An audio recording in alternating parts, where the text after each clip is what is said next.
Welcome to Cramer Family Fieldhouse at the campus of TFA. Tonight, the Lady Royals, 18-4, host Leesburg Christian Prep. It is senior night. There's only one senior on this Royals team, and that's Sophie Miller. Nick, tell me about Sophie Miller. Yeah, Easton, Sophie Miller has been making a great impact on this team year-round. Her and Bianca Hall have been a dominant force for these Lady Royals all year, leading them to this good record, and number 24 in the state, I believe.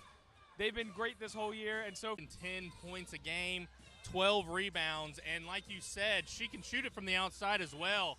So, I mean, it is senior night. She just got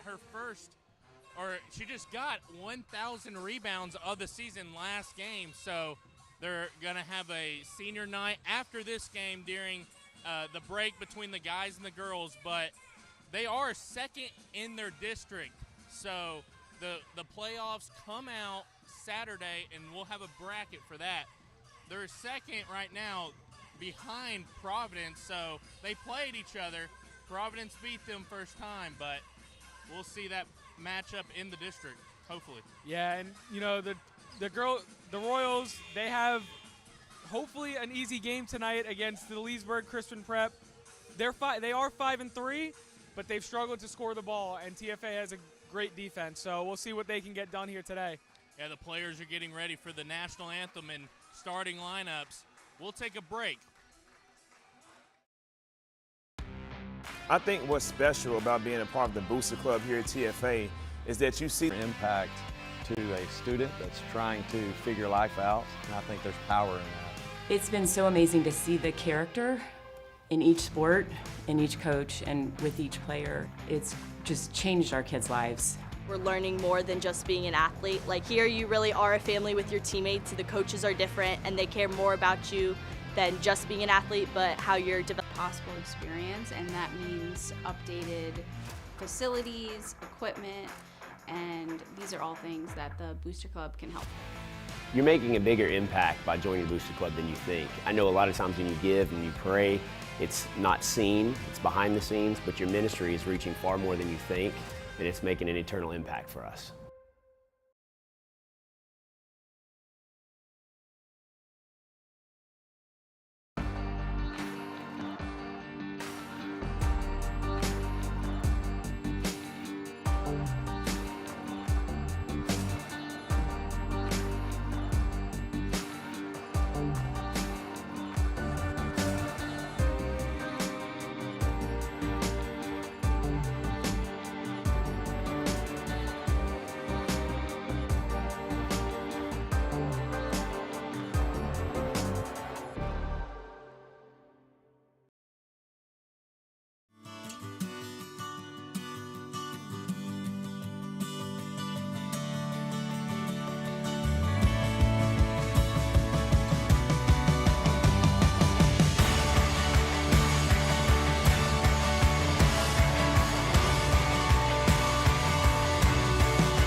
Hey, Pastor David here at First Orlando, inviting you to come and join us this weekend. On Sunday, we have 8:30, 10 o'clock, and 11:30 services. Environments for your students and for your kids, and a special place for you. Hope to see you this weekend.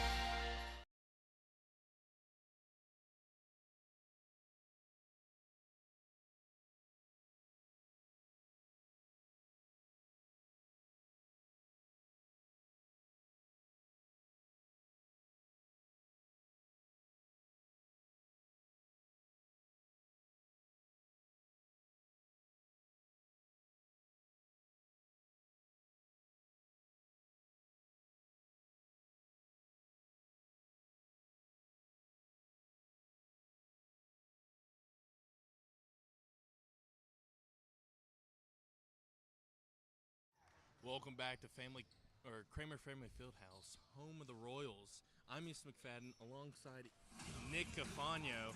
We're ready for this game. Now, it is senior night. We talked about Sophie Miller before this, and now we did not know it was going to be dark. But Sophie, tell me about her. Yeah, I'll tell you about her from the darkness, Easton. There we go, a little light on my face. Sophie Miller, big impact, only senior on this roster. I'm sorry, talking to you from the abyss right now. Sophie Miller, she makes a huge impact. She's averaging with 12 rebounds a game, 10 points. She's always in there in the paint, making an impact. Oh, no more light, never mind. But Sophie Miller, today is about her. Never mind. But today is about Sophie Miller. She's committed to Tennessee Tech. This team loves her. They rotate around her. They feed off her energy. And we should hopefully see a big day for her in her final game here at Cramer Family Fieldhouse of the regular season. Yeah, like she has over 1,000 points, over 1,000 rebounds in her high school career. She's going to play at Tennessee Tech next year, the Golden Eagles, and man, she does it all. She shoots the 3 rebounds. She's shooting a really good free throw percentage, 79%. So, I mean, she'll get to the hole today. She'll get her points for sure. Yeah, definitely, and they're definitely going to be looking to give her the rock on her in her last day, in her last regular season game here. But we saw last game a little bit of struggle from Sophie Miller to establish that dominance in the paint. So this will be hopefully a big rebound game for her. Yeah, and starting for the Lady Royals is number 3, my bad. Number 3, Bianca Hall. Number 32, Sophie Miller. She's the senior. Sophia Silver, number 10. And who else am I missing? I believe Avery Michaels. And that is going to round up your starting Royals. Nick, take it away for the Eagles. Well, ready for the tip-off here. Ready for the tip, and Sophie, it was going to go out of bounds. Re-jump, the referee says. For your Leesburg Christian Prep Eagles, it's number 2, Kanika Johnson at center. Number 3, Kathia Kelly. Number 1, Sienna Paredes. Yep, and Bianca Hall will start. She's going to go left here. Hand it off to Silva. Back to Hall. They're trying to get it inside. Skip pass over. Michaels has it. Michaels getting it taken away. We're going the other end. Eagles. Kelly off the backboard right there. Seen a couple of those turnover issues for these Royals recently. Sophie drives in. Kick out Michaels over to Hall. In the corner is Sophie. There's Bianca Hall. She won't shoot the 3. She'll kick it to the senior. Off the board. Rebound by the Eagles. You know Sophie Miller wanted that one. A 3 to put the Royals up early would have been nice in basically what is her day. But we saw a lot of good ball movement there for the Royals, and they'll have to continue that if they want to find success today. She'll make it. Gomez gets the Royals on the board. Isabella Gomez making her impact here today. Royals always need production out of other players that aren't just Sophie Miller and Bianca Hall. Stolen. Another turnover by the Royals. Got to play good, clean basketball if they want to get out of here with the big win today and continue rolling as they have been all year. It's the second still for the Eagles as they just turned it over right there, going the Royals' way. Here's a game. Mika Hall, sister to Bianca Hall, and coach.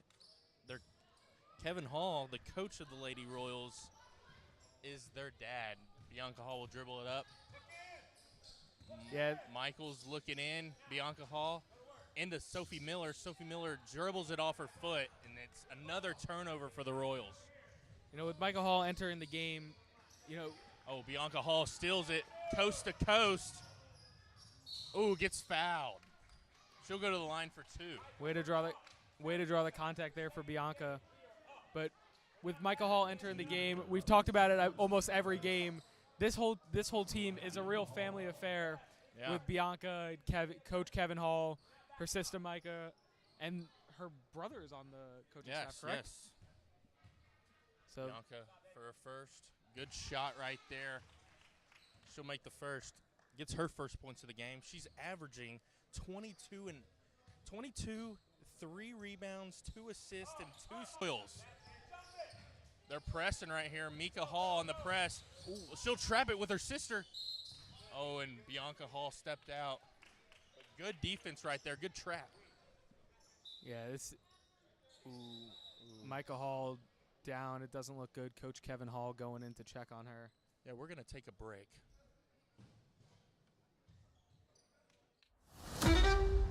Why do you think they call it movement? Because it is a movement. My friends that come here that don't know Jesus, they feel different after they walk in the doors. You could go in here not knowing anyone, and you can walk out with a giant group of friends. Through movement, I've been able to find out who Jesus is. I have never seen anything like this. I have a lot of girls that are just unapologetically in love with God. They're going to fight that. No, this is the truth and this is the... We're back. Micah Hall getting carried off the court. She looked like she was okay, but the Royals are still playing basketball as Michaels gets the steal, going all the way. Kick out Hall from the top of the key, a little long. Rebounded, turned over. Another turnover for the Royals. Looked like Micah Hall might have rolled her ankle over there. She's getting checked out by the trainers right now. Hopefully we'll be okay. Coach Kevin Hall had to help her off the hardwood. Kelly has the ball. She'll try to find Ruffins. Ruffins will turn it over off her fingertips. Royals ball. Royals have to get going. They're doing a good job playing defense, not fouling, causing turnovers, but they have to take care of the ball if they want some success today. The Eagles have 4 steals right now. And it's 3 steals for Kanika Johnson. Bianca Hall will let it fly and hits it. Timeout Eagles. We'll be back. Royals up 7-0.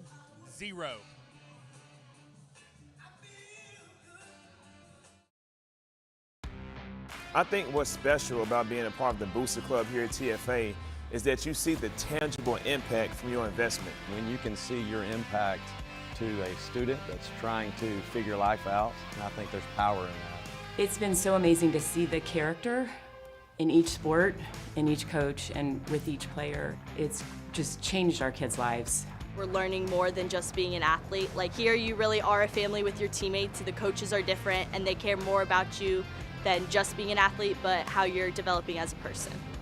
We want to give these girls the best possible experience, and that means And we're back. Eagles trying to get it in. This trap, though, full court press by the Royals are just too much for the Eagles. That's Kelly. She'll let it fly. A little long. Rebounded by Nolan. That's Bree Nolan. She gets her first board of the game. I like the aggression. Sophie to, a little long. Oh, that's going to be called over the backboard. Hit the top of the goal. Going to be no good. I like the aggression from the Royals with the full court presses and setting traps, trying to get the ball, be aggressive, get up early. They're already up 7, so trying to extend their lead to double digits. And the Eagles doing a good job by getting out of the press right there.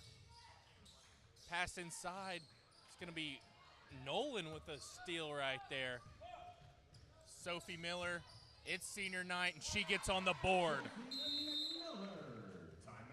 Another timeout here. We'll stay here. And Nick, Eagles looked like they just got out of that press really well, but how did they get on the board? I think they have to set more plays. You know, the Royals are doing a good job disrupting them and getting around, getting into lanes, getting the ball back, causing turnovers.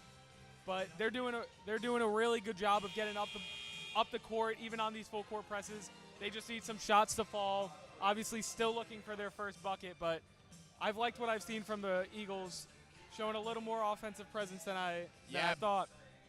Yeah, but I mean, you got to talk about Bianca Hall. Bianca Hall starting out this game kind of hot. 5 points, 2 assists, 2 steals, shooting 50% from the field and making all her free throws. Yeah, and you know, Bree Nolan, she's everywhere on defense right now. Rebounds, steals, like she's quick as a cat out there. Going to be a foul call on the Lady Royals. It's going to be on Gomez. That'll be her first foul. Team's first. Ended up picking up her first foul, but that's the first foul for the Royals. You don't mind that if you're Kevin Hall. Michaels is checked in for Gomez as the Eagles are getting trapped in the corner. Oh, wow. Great spin move to get out of that by Kelly. Kelly will look inside, flip the – off the rebound. Rebounded by Hall. She's got a lot of traffic. She look up to Michaels, and it's a little too long.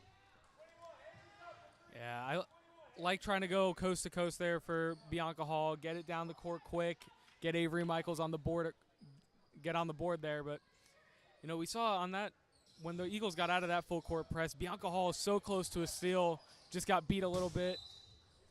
Well, that ball hit the scorer's table, made a loud noise. Sounded like a strike of thunder in here.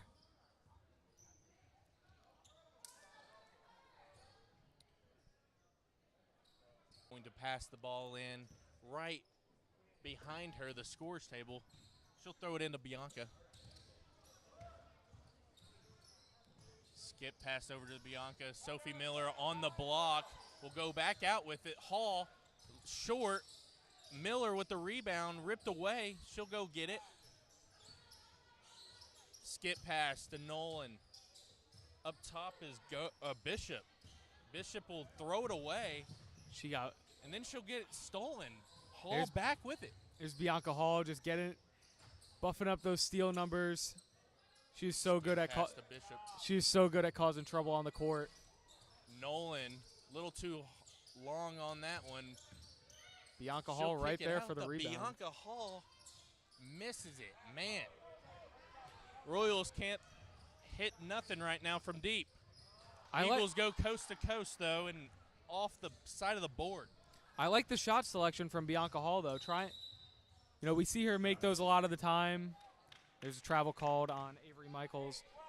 But Bianca Hall usually makes those shots, just not getting them to fall right now. But I love the shot selection. I love the aggression. The last few games, I've been kind of itching for her to shoot the ball more. So I like her taking these shot attempts, trying to get something to go.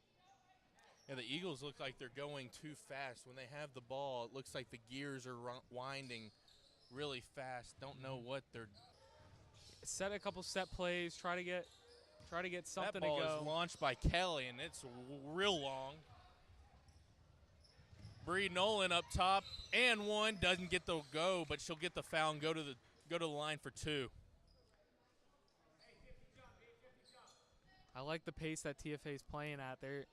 These girls, they're getting up and down the court, trying to make something happen, trying to get this game out of reach for the Eagles early, as the Eagles continue to hunt for their first points. Yeah, the last game we called, Bree Nolan, as she hits their first. Bree Nolan had 10 points in a big win over there in Lakeland. She'll get her second. Really liked how Bree Nolan's been playing these past two games. Not only is she making her name known on offense, she's all over the place on defense too. And that's just an easy layup for Bianca Hall. Speaking of everywhere on defense, Bianca Hall.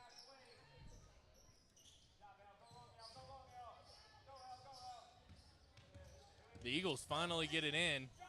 Kelly dribbles it up. She'll find Johnson.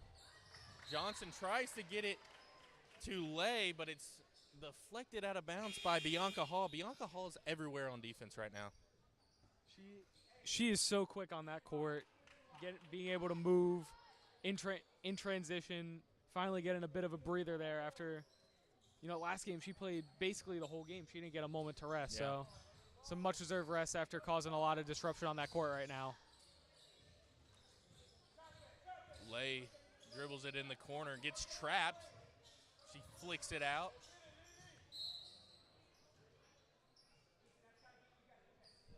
And that's going to be dribbled off the foot of an Eagle. Oh, no, a Royal, and it's going to stay on this side of the court. Still, the Royals are doing a really good job of, holding the Eagles to some panicked offense, just trying to chuck up shots, playing real sloppy ball right now. Looks like the Royals are in a zone, though, as Bree Nolan, my bad, will get called for the push. That'll be her first foul of the game, team's second.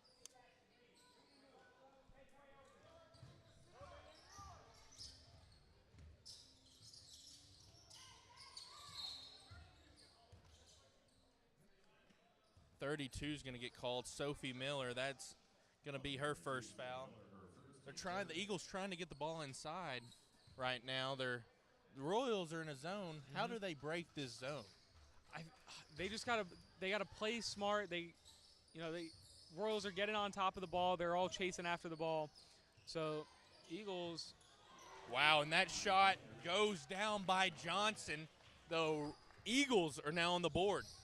That's definitely what they were looking for. A moment of non-panic basketball where they can just set their feet and chuck one up. Avery Michaels a little long on that one. Rebounded by Gomez. Kick out back to Michaels.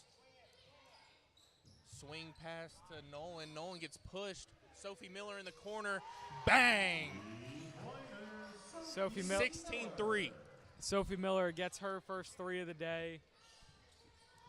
Putting up some points here on senior night.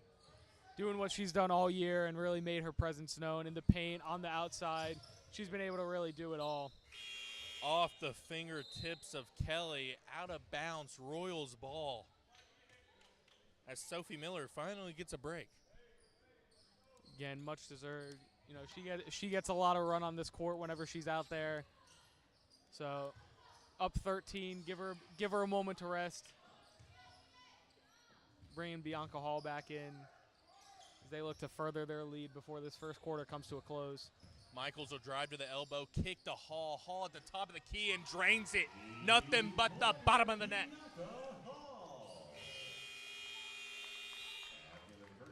Bianca Hall able to put a three to cap off this first quarter. A real successful for the TFA Royals, up 19-3. Parents, catching kids being good is at the heart of every parenting strategy you'll find at boystown.org/parenting. We've got parenting guides, articles, videos, quick tips, and even live parent talks on Facebook with Boys Town experts. Visit boystown.org/praise to receive your 10 Ways to Praise magnet. It's a great reminder to catch them being good, and that great parenting advice is just a click away.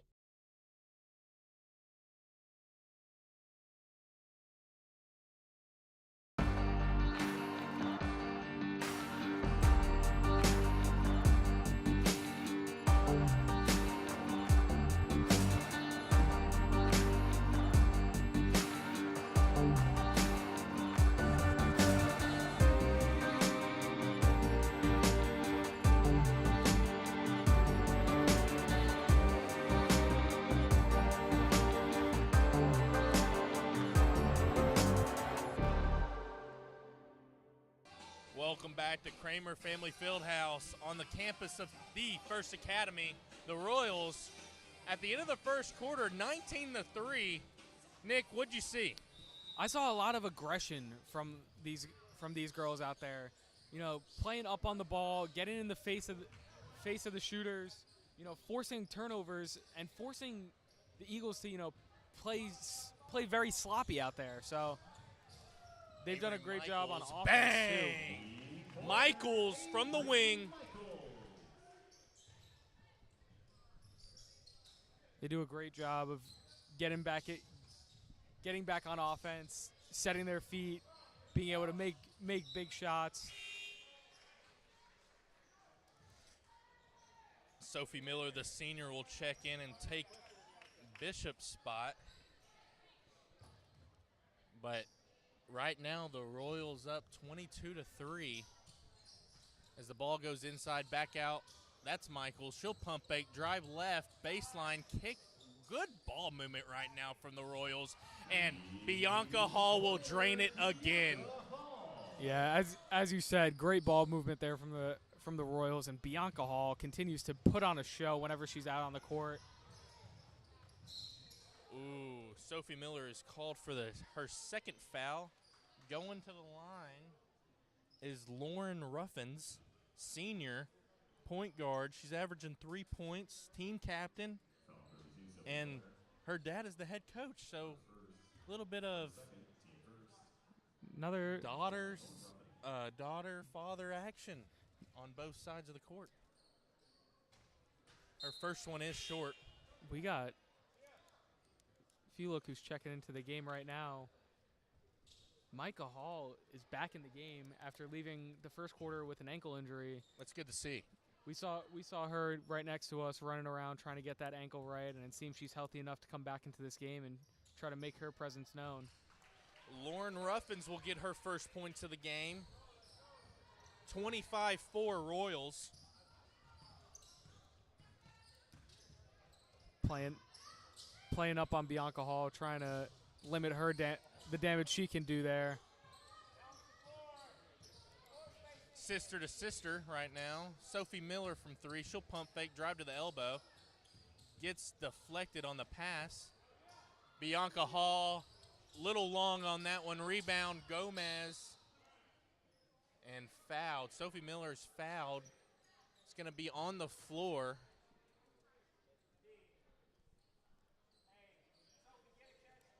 Love the shot selection. Love all the offensive rebounds that these girls are able to get out there and make sure they keep the ball in their possession. So doing everything they can to get that ball up and try to put some more points up on the board.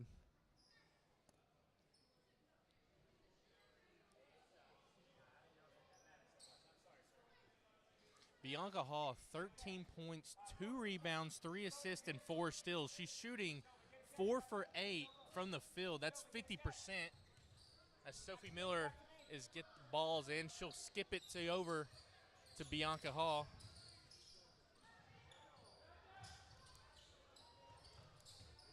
Micah Hall, a little long on that one. Coast to coast. Here comes Sienna and she'll lay it up off the glass. That's her first points of the game. Sienna Paredes leads this team with 7.4 points per game. She's also the other team captain for the squad, so her getting going, getting some points up on the board will definitely be big for the Eagles if they want to inch back into this game right now.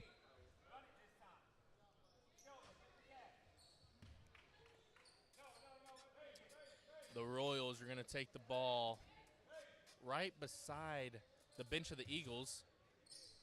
Nolan throws it inside to Miller. Miller backs her down and just throw it in. And it goes in. And that's vintage Sophie Miller right there. Set up, be under the bucket and just able to put it up and in for an easy 2.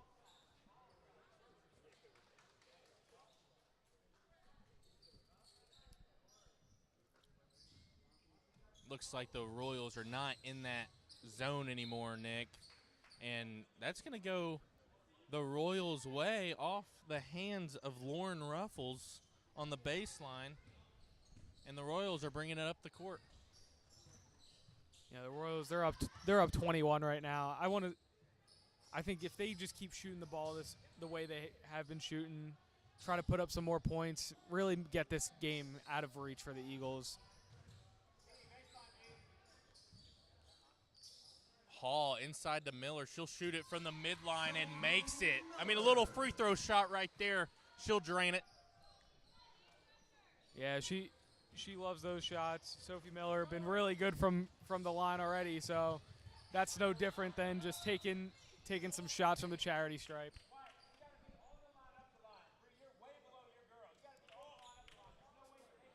The Eagles having a hard time getting the ball across half court right now. Eagles got to take it in front of their bench. Sophie Miller, another steal. Pass it to Bianca Hall, and she'll easy layup. Little two-man game right there. We see Sophie Miller and Bianca Hall play that we see them play that two-man game a whole lot, and they do it really well. Whether it's Bianca from beyond the arc inside the paint to Sophie, or Sophie from inside the paint outside the arc to Bianca, she does a great job of getting that ball out to her teammate. We got a full timeout for the Eagles. We'll be back in about a minute.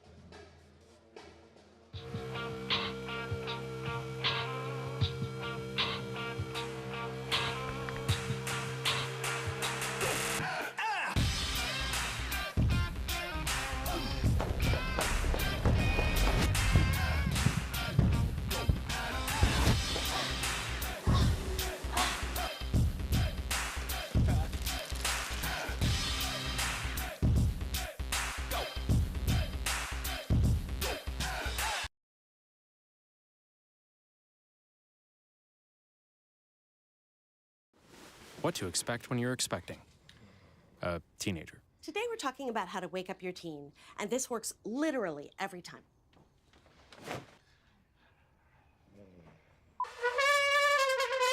Good kisses. Good kisses.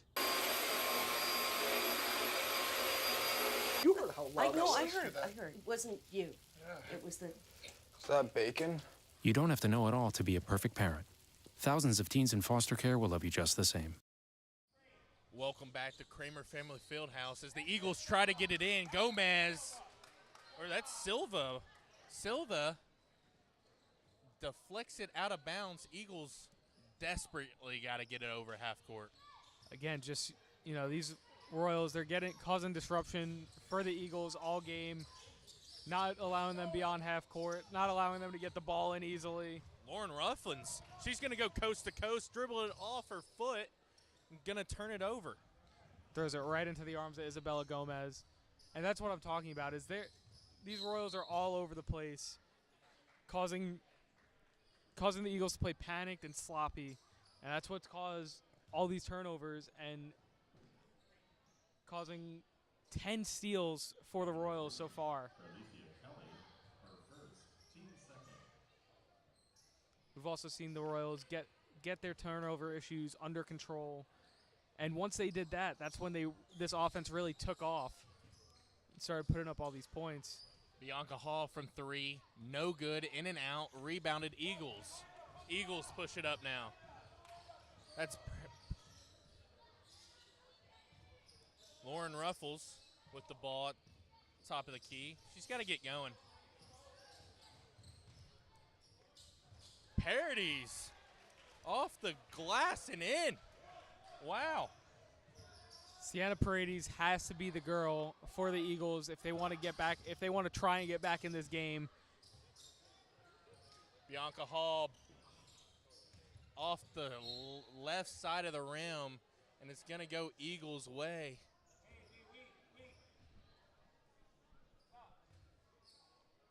We see Bianca Hall make those constantly.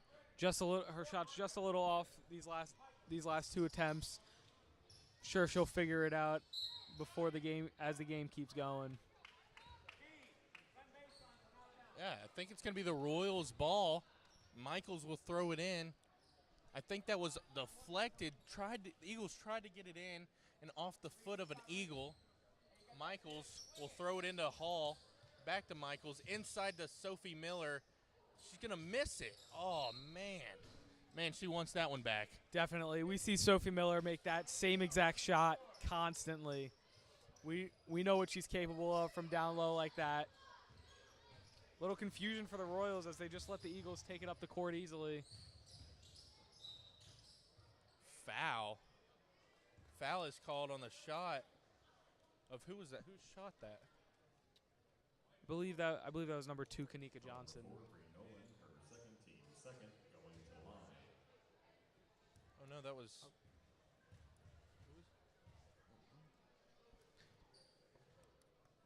First one no good. Sienna Prairies. She's going to miss her first. Her second one, good. Sienna Paredes with 5 of the Eagles' 9 points. She's a very good scorer for this team when she's able to get some time to shoot. Just hasn't had a lot of that tonight, and we've seen the struggle from the whole team because of TFA's disruption. Michaels from 3, bang! Michaels, she gets hot, Nick. When she gets hot, she just drains it from the outside. Good 3-point shooter. Yeah, Avery Michaels, great 3-point shooter. She's a very good 3-and-D player, able to play really good defense, and then she's a sharpshooter from beyond the arc when she has the time to make those shots, and she sets her feet. She does a great job of being that sharpshooter that TFA needs sometimes. Sophie Miller just picked up her 3rd foul, and Kelly will go to the line. She's really far away from the free throw line, but she's going to hit the first one. My bad. Timeout Royals.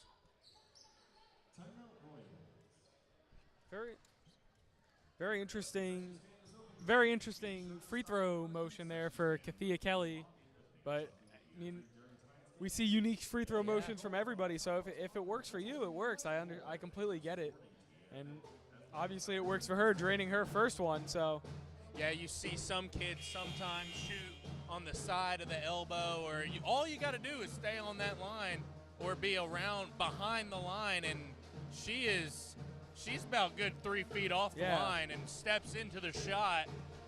But I mean, whatever floats your boat, you do it well.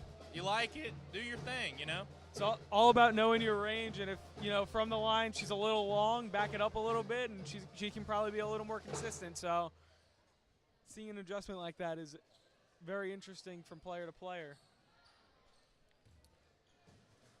Well, Kelly gonna try her second one.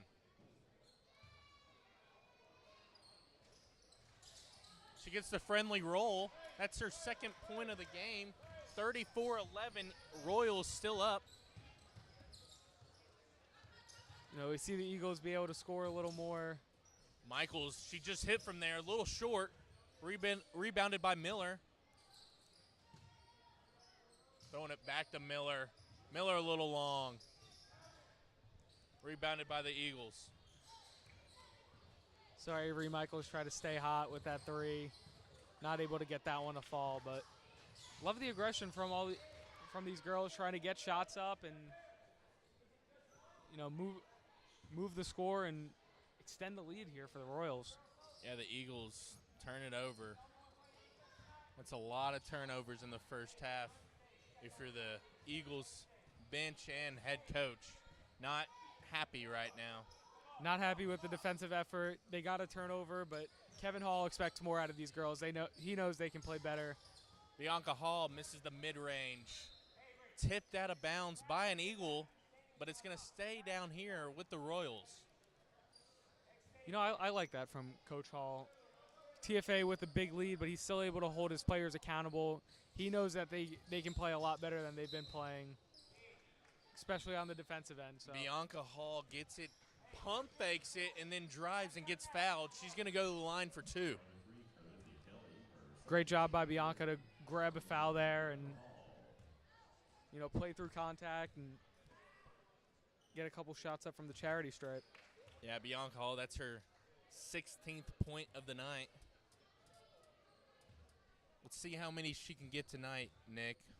I mean, she averages 22, so she's blowing her averages almost out. She's already almost hit her averages. Yeah, she's at 17. Trapped in the corner.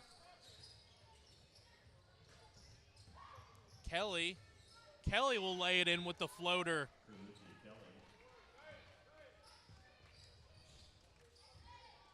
Good shot up there. Good shot there by Kathia Kelly. Almost got the ball stolen from her. Still able to get up a good look and get that one to go in. Miller to Hall. Off the backboard and no good. Going to stay over here by the Royals. Man, a lot of missed layups right now from the Royals. They should have almost 50 points right now, but a lot of missed layups right now. Yeah, we saw a lot of pressure there on Bianca Hall. She surrounded by a bunch of people. Tough shot to get up there, but that's one that we've seen her make plenty of times, and we expect her to make. Gomez inside to Miller. Miller swing past that's Silva. Silva a little long. Michaels inside to Hall. Hall's getting it ripped away. Gomez is there. Hall from the elbow, missed. Rebounded by the Eagles. Eagles are pushing it right now. They're going to slow it down. Smart. I like that. TFA wanted to play fast. I like the Eagles playing at their pace, trying to establish their game. As Bianca Hall gets a steal, and she'll shoot it from 3 and drain it. Wow, that's just I can shoot anywhere, and I'm going to shoot right now. Bianca Hall is ridiculous when she has space like that. Able to grab a steal and then just in transition 3 before anybody can get any type of pressure on her. Ruffins, she's going to get pushed. Bianca Hall with 20 points in this first half. Yeah, she picks up the foul right there, though, and she's going to be sitting. Take her and Sophie Miller off the court for what I presume will be the rest of the first half. Yeah, combined 29 points, those two. Bianca Hall with 20 of those. Shot by Johnson. Johnson off the mark. Sienna Paredes with the bucket. We saw that was a really good possession for the Eagles, able to set up something, create some space, not panic, and get up a good shot there by Sienna Paredes. Oh, it's poked away. Lay pokes it away, and that's going to be it. 39-15. Royals up. It's halftime. We'll be back.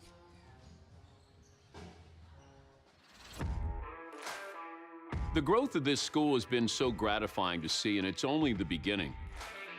From the start, I knew we were going to have a great faculty, great facilities, and great guests from the industry, but the most satisfying thing for me has been to see the excitement and the talents that our students display every single day. They are what makes this program special. We designed this program to be challenging, and the goal from the start was to mimic the industry our students would be entering. So we put them in real-world situations. You're covering live college sports. You're calling esports matches. You're working behind the anchor desk. And they've taken the challenges head on. And now that hard work is paying off. We have graduates working all over the country in all facets of the industry. From on-air jobs at local stations to behind-the-scenes jobs at large companies, our grads are taking the industry by storm. Can't wait to see where we go from here. If you want to be a sportscaster, if you want to break into this business, this is the place to be. New classes start every month. I hope you'll join us.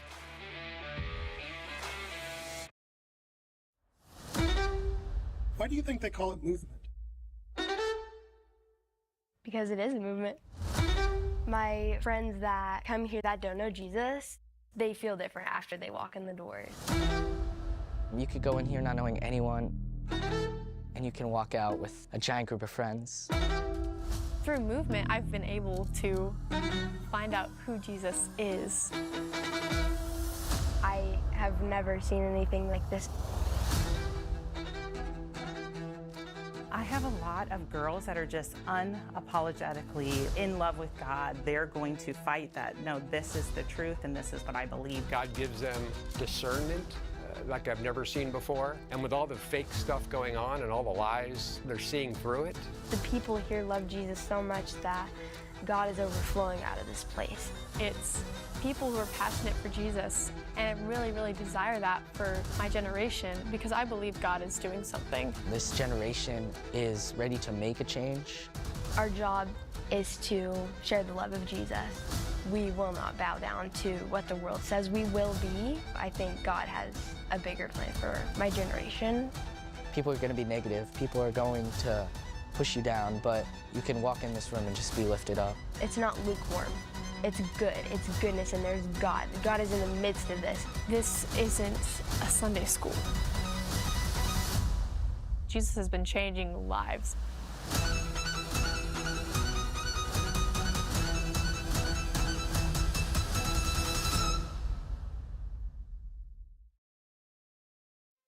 Today, we honor the life and legacy of Payne Stewart.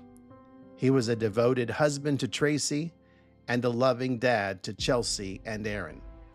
On this 25th anniversary of his passing, we remember not just his triumphs on the golf course, but his generosity and commitment to shaping the future.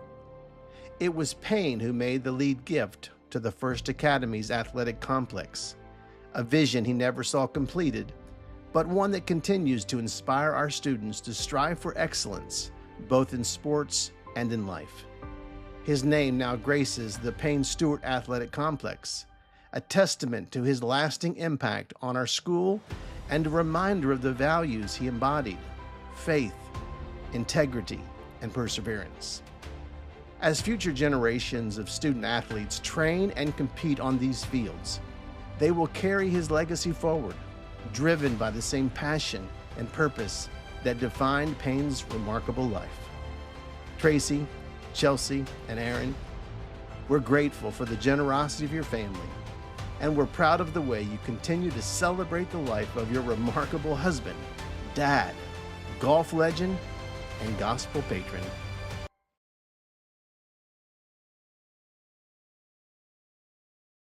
Welcome back to Cramer Family Fieldhouse. I'm Easton McFadin alongside Nick. Nick, we just saw an absolutely rout for the Royals in the first half. We'll start it off with Bianca Hall. Bianca Hall, 20 points, 2 rebounds, 4 assists, 5 free throw. Bianca Hall is so good. This is average Bianca Hall, and we're still amazed by her. She's great from beyond the arc. She's great on defense. She does everything, and she's all over the court. Next, we're going to move on to Bree Nolan. Bree Nolan, 2s across the board, 2 points, 2 rebounds, 2 assists. But Bree Nolan, we've seen her make some defensive plays out there. She's really made her presence known, and it's been really fun watching her out there on defense move around and cause some disruption out there. Isabella Gomez, 2 points, 3 rebounds, and 1 steal. She does it a lot, though. She's dishing the ball around, getting the open man. A lot of skip passes also. She's doing a good job. Yeah. And then we have Avery Michaels. She has 6 points and 2 rebounds. She's 2 for 4 from the field. But we've only seen her shoot it from beyond the arc, and that's what we're used to with Avery Michaels. She loves that. She loves the 3 ball. When she's hot, she gets them to fall very easily. So Avery Michaels, a very good performance from her so far. And on senior night, she's shooting 4 for 7, but the one she's missed, man, wide open. Need to hit a couple layups. She's missed blank, wide open layups, and a couple threes that have gone in and out. She's probably not happy with the 9 points, but she knows she's going to score in the second half. Yeah, definitely. And, for these Eagles, they're down a good bit right now. They're down about 25. So they got to try and climb back into this game, at least make it competitive. We've seen Sienna Paredes score most of the points for the Eagles tonight with 7. So as they look to climb into it in the second half, they'll have to lean on her and a couple of the other younger players to really get something going tonight. Yeah, the Eagles need a lot right now. They need to crawl back and just start shooting the ball. Not a lot of shots right now, a lot of turnovers, but we'll be back in about 2 minutes for second half action. I think what's special about being a part of the Booster Club here at TFA is that you see the tangible impact from your investment. When you can see your impact to a student that's trying to figure life out, and I think there's power in that. It's been so amazing to see the character in each sport, in each coach, and with each player. It's just changed our kids' lives. We're learning more than just being an athlete. Like here, you really are a family with your teammates. The coaches are different, and they care more about you than just being an athlete, but how you're developing as a person. We want to give these girls the best possible experience, and that means updated facilities, club can help. You're making a bigger impact by joining the Booster Club than you think. I know a lot of times when you give and you pray, it's not seen, it's behind the scenes, but your ministry is reaching far more than you think, and it's making an eternal impact for us.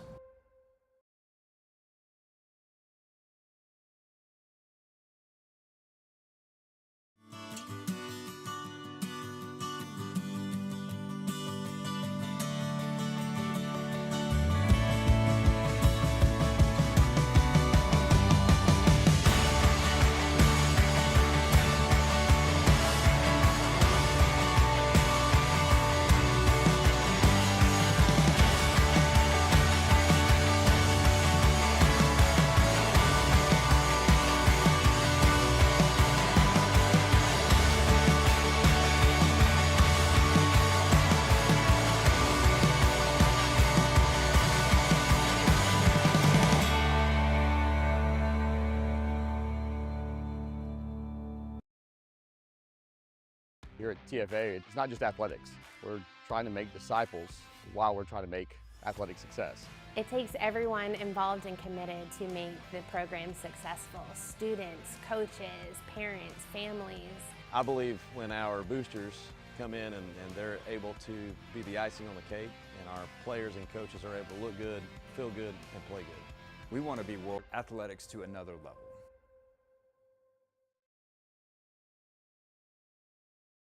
Parents, catching kids being good is at the heart of every parenting strategy you'll find at boystown.org/parenting. We've got parenting guides, articles, videos, quick tips, and even live parent talks on Facebook with Boys Town experts. Praise to receive your 10 Ways to Praise magnet. It's a great reminder to catch them being good, and that great parenting advice is just a click away.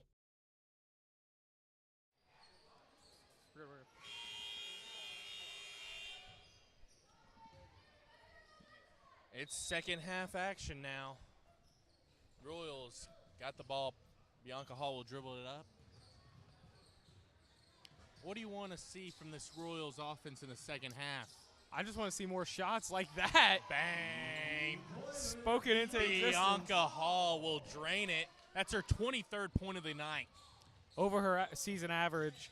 Yeah, I want to see the Royals be aggressive, put up a bunch of shots, try to really put the nail in the coffin on this game, and bring it out of reach of the Eagles.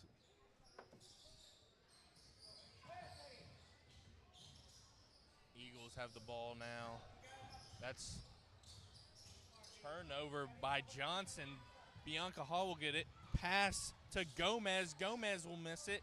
Rebound Miller. Miller will shoot it from the corner and drain it. Yes, sir. That's her 12th point of the night. That was Bianca Hall's 6th steal of the night.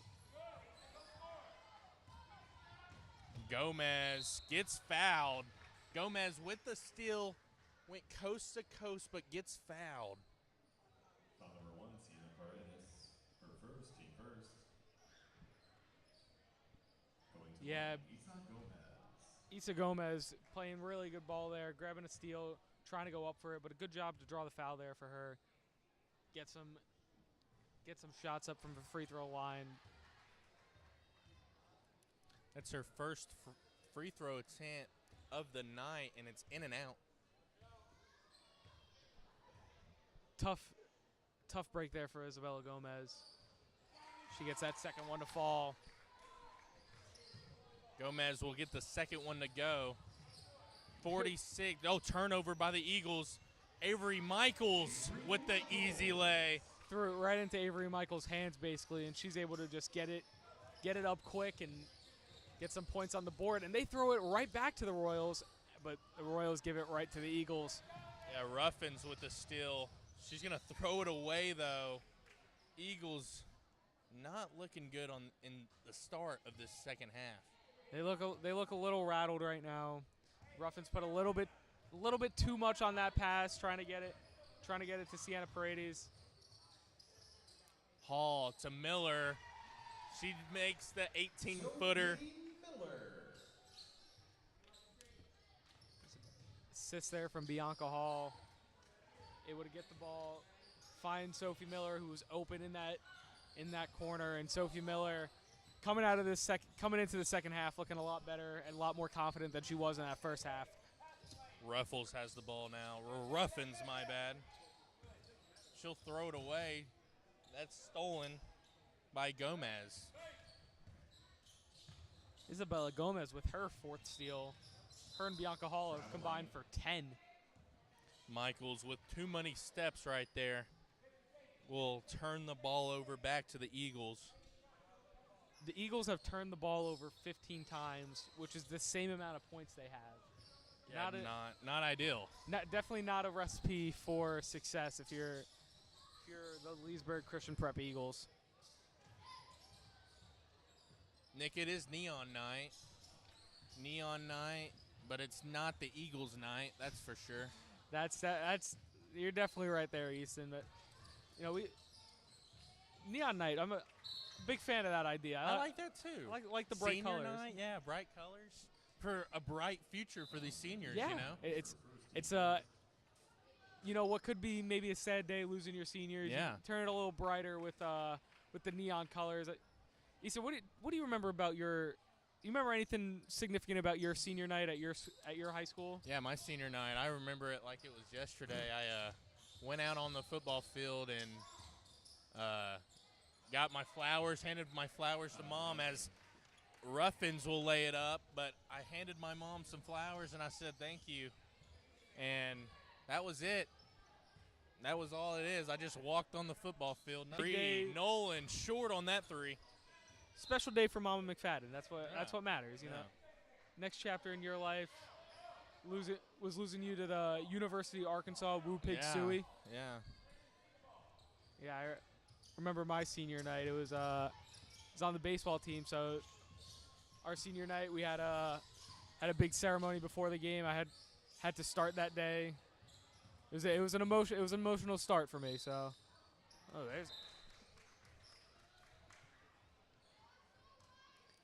You definitely know how these seniors are feeling. You know, you're leaving high school behind, leaving your teammates. It's Sienna Paredes going to the line. She made her. That's an and one, Nick. She made her shot and fouled by Bianca Hall. You know, speaking of seniors, Sienna Paredes is also a senior for the Eagles. So I'm sure they'll have their senior night soon. Mm-hmm. If not, already happened as Michaels drives and gets bumped by Lay. You know, it's a nice thing that this senior night might not be the most emotional for the Royals. This is a young team, only losing Sophie Miller. Bianca Hall. No one was guarding her. You got to put a body on her. She'll make, I don't know how many threes she's had tonight, but it's her 26 points. She gets the ball again and drains it again. I think that was a 2-pointer, though, as the Royals are still pressing here. That was a 2, and that was also stolen by Isabella Gomez, her 5th steal. Wow. Good defense by Gomez all night long. As another steal, and Ruffins is going to be picked up for the foul. Wow. Bit of a joint effort on that steal there between Bree Nolan and Bianca Hall. Bianca Hall going to sit down. Don't know how long for. She usually plays around every minute but 4. Sure, Coach Hall wants to see what some of these other girls can do, especially with this big of a lead. Bree Nolan a little long on that 3, rebounded by Michaels. Michaels to Gomez. Gomez will hit it from the elbow. Gomez.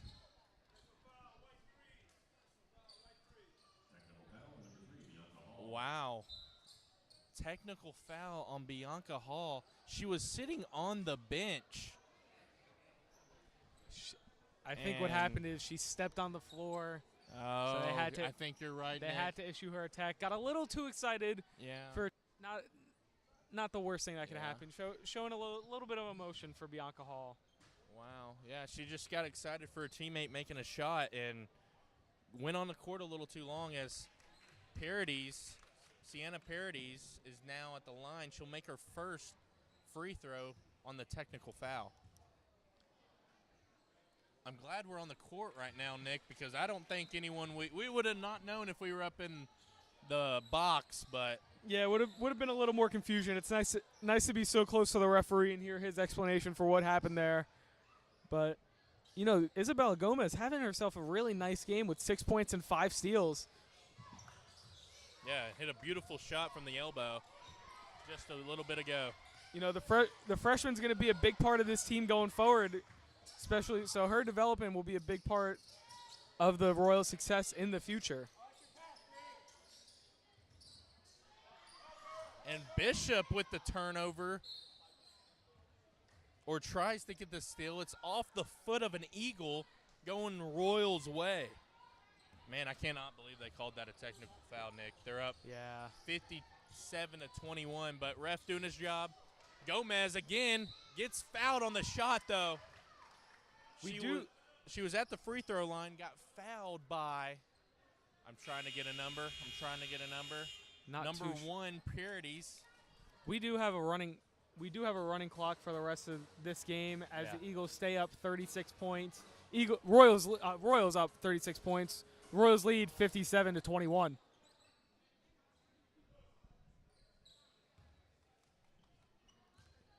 Yeah, well, she's going to shoot her free throw right now because it is the end of the quarter, so she'll miss the first one. But Gomez, like you said, plays great defense. Only a freshman, 5'6" wing. She'll drain her second one. And now 58-21. We'll be back in a minute. Hey, Pastor David here at First Orlando, inviting you to come and join us this weekend. On Sunday, we have 8:30, 10 o'clock, and 11:30 services. We'd love to have you. We also have high energy environments for your students and for your kids, and a special place for you. Hope to see you this weekend.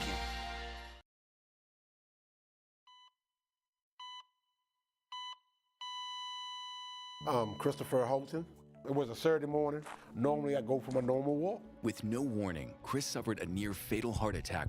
Brian Buckley, a bystander, saw him collapse and performed CPR he learned from the American Heart Association, which saved Chris's life. Looking at your hands, these two hands could save a life.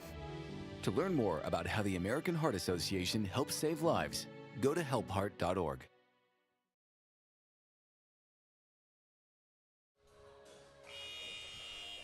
And we're back here at Cramer Family Fieldhouse.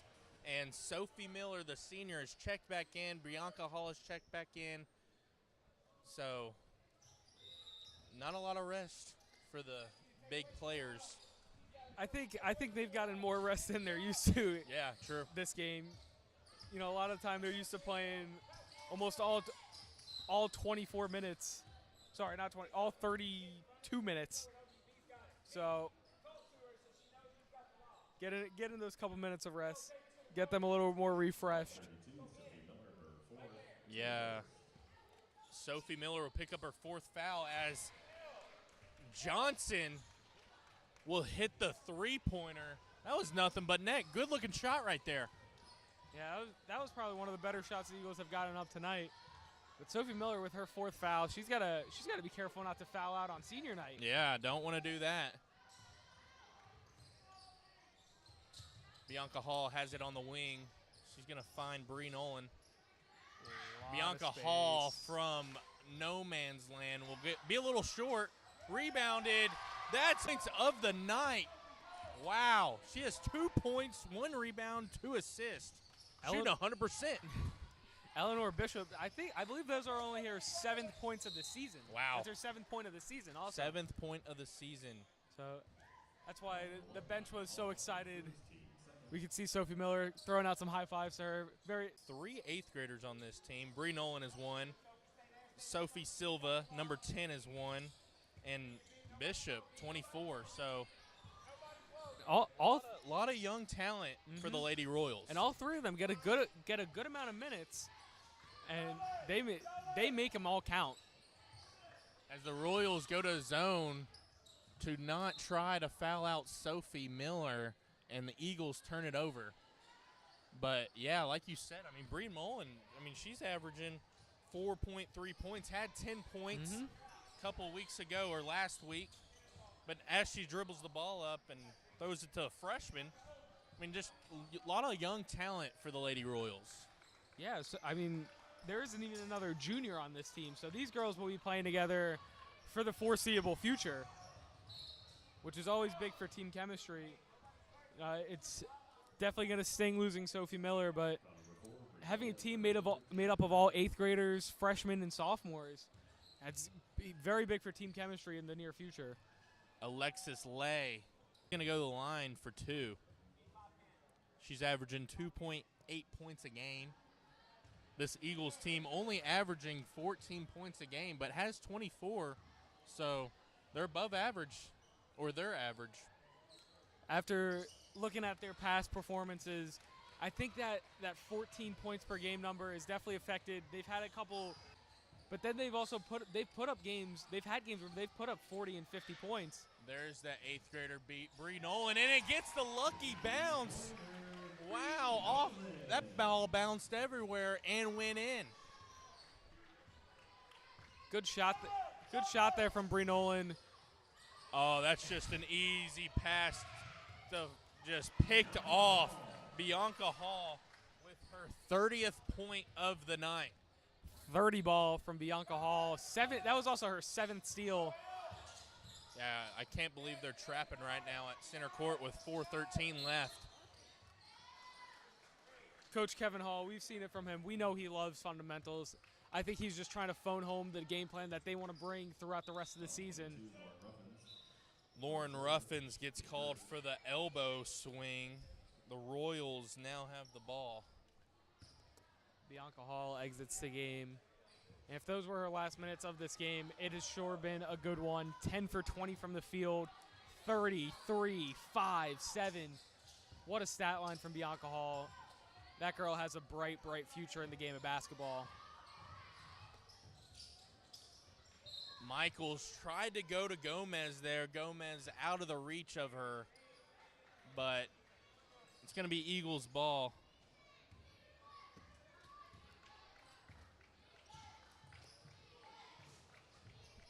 Strong pass by Ruffins is deflected. Bree Nolan will throw it up and gets blocked. Or did they say a foul? Believe they called a foul. Okay.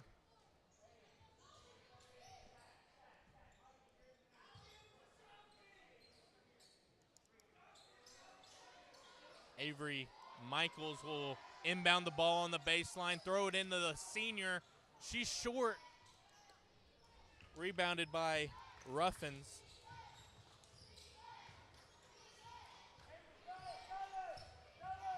Trap at the center court. Ruffins gets away with the carry, but turns the ball over. Oh, no, she gets it back and gets fouled. She's playing really hard, though, Nick. Yeah, you know, even in a tough game, love to see effort like that from this whole Eagles team. You know, they're pretty out of it, but they're not playing like it. They're playing like this is a really close game, and I always appreciate that. Yeah, Lauren Ruffins, she's playing her heart out. Her dad will sit her down, though. She fell pretty hard on that last play. Paradis off on that one. Bree Nolan had a wide open Gomez down the court, but Avery Michaels will find her. Sophie Miller inside and lays it in. Wow. Senior gets there. Bree Nolan, home run pass off the mark. Gomez rebound, gets blocked twice by Paradis. And Gomez will get the ball back. A lot of things going on right now. And Gomez is going to get called for the foul. A lot of things happened right there, Yeah, Nick. that was a real chaotic possession game with grabbing a steal there. Not able to log an assist, but nice to see the other Hall sister get on the board with some stats. Sophia Silva is at the scorer's table to get checked in, as Gomez is off on the first one. Sophie Miller is getting checked out for the final time as a running clock happening. What a great season it was here for Sophie Miller. She came off to some nice applause. Sophie Miller meant so much to this Royals team as they look to go further into the playoffs. Hopefully she gets some more signature moments under her belt and she can take that over to Tennessee Tech. Yeah, the Royals looking like they're just going to dribble this out on a great senior night showing from Sophie Miller.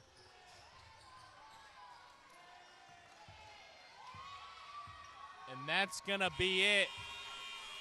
The Royals take this one 67-25 and win their last home game of the season. And we will be right back for postseason or post-game interviews.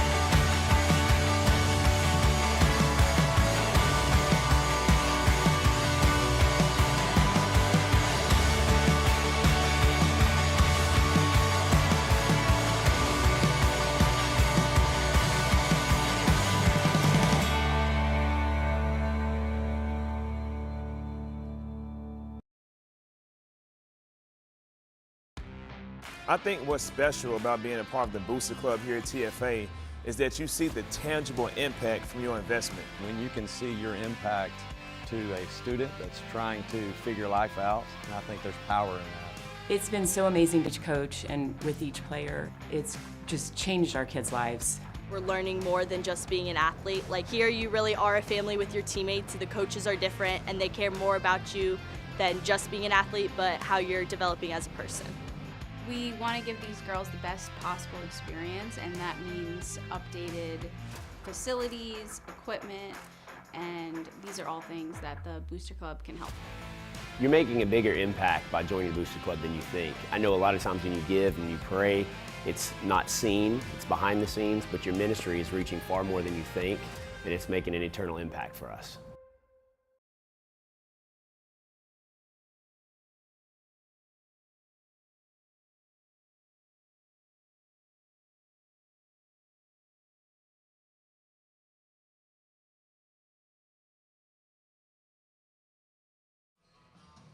What a win for the Royals here tonight on senior night. Nick, talk about the senior tonight. The senior, the main point of the game, Sophie Miller, 16 points, 3 boards, 2 assists, 1 steal for Sophie Miller. What a way to close out her TFA Royals career. It was a pleasure watching her play this year, and it was a pleasure watching her play tonight also. Yeah, and we got boys action tonight. Guys are on senior night. They have, I think, 6 or 5 seniors. So Vinnie and Jimmy will be on the call for that one. We will be right back for that game here.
senior to be recognized is Kale Lerner. Kale is the son of Ben and Sherry Lerner, has attended the Academy for 14 years. He has been a member of the Royals basketball team for 3 years. Kale was the winner of the 2024 Hustle Award for boys basketball. After graduation, Kale's college plans are undecided. Ladies and gentlemen, Kale Lerner.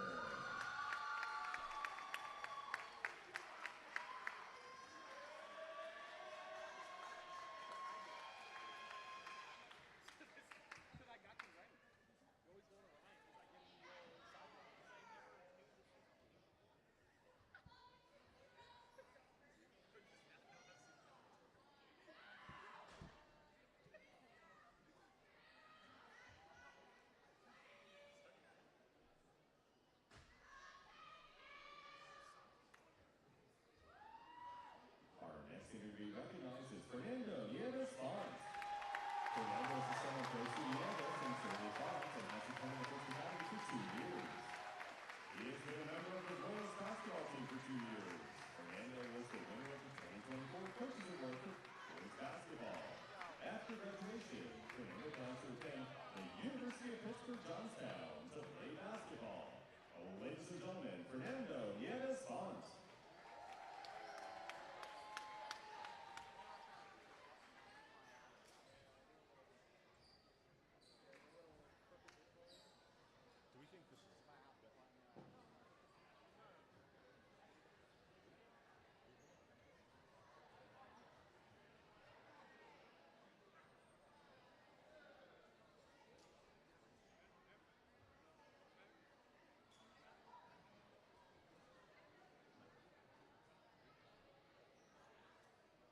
Our next senior to be recognized is Jackson Pagan.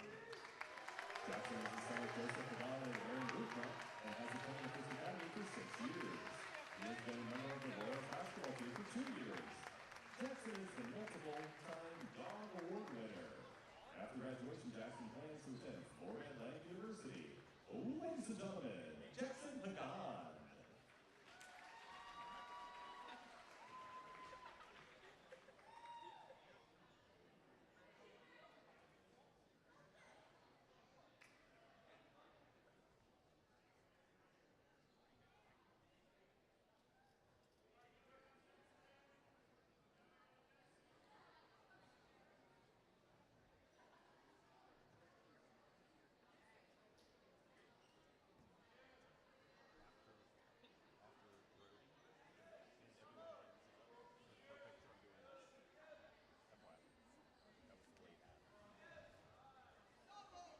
Our final senior to be recognized is Brody Pettit.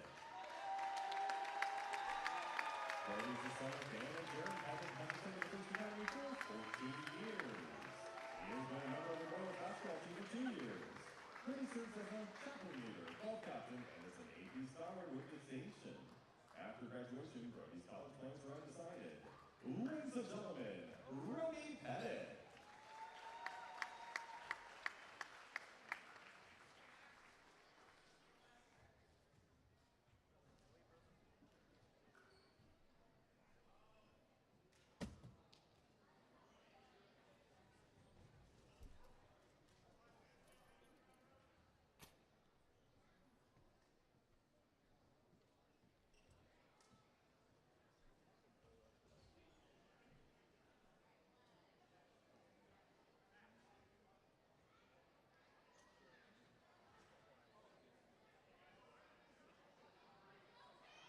Ladies and gentlemen, join us in congratulating these dedicated student athletes on their outstanding accomplishments.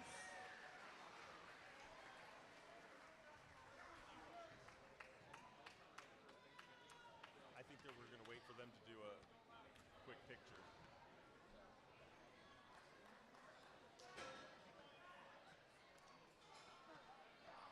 He may jump.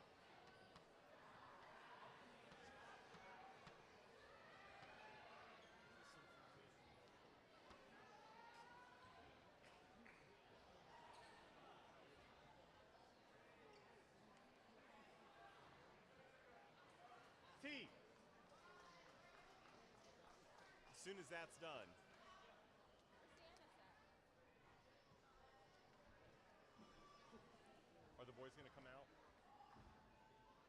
the boys to come over.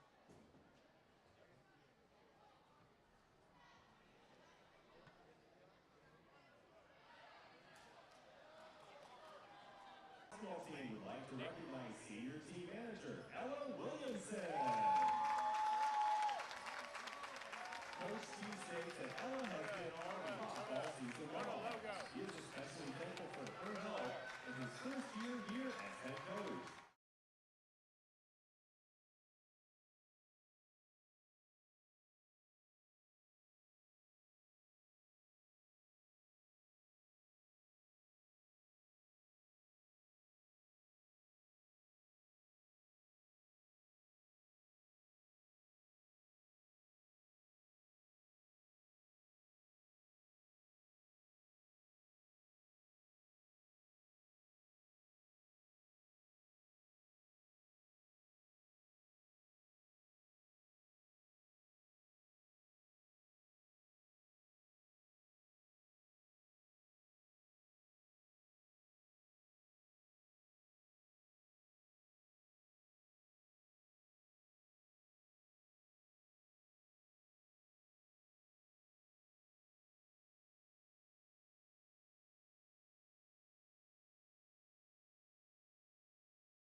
number 1.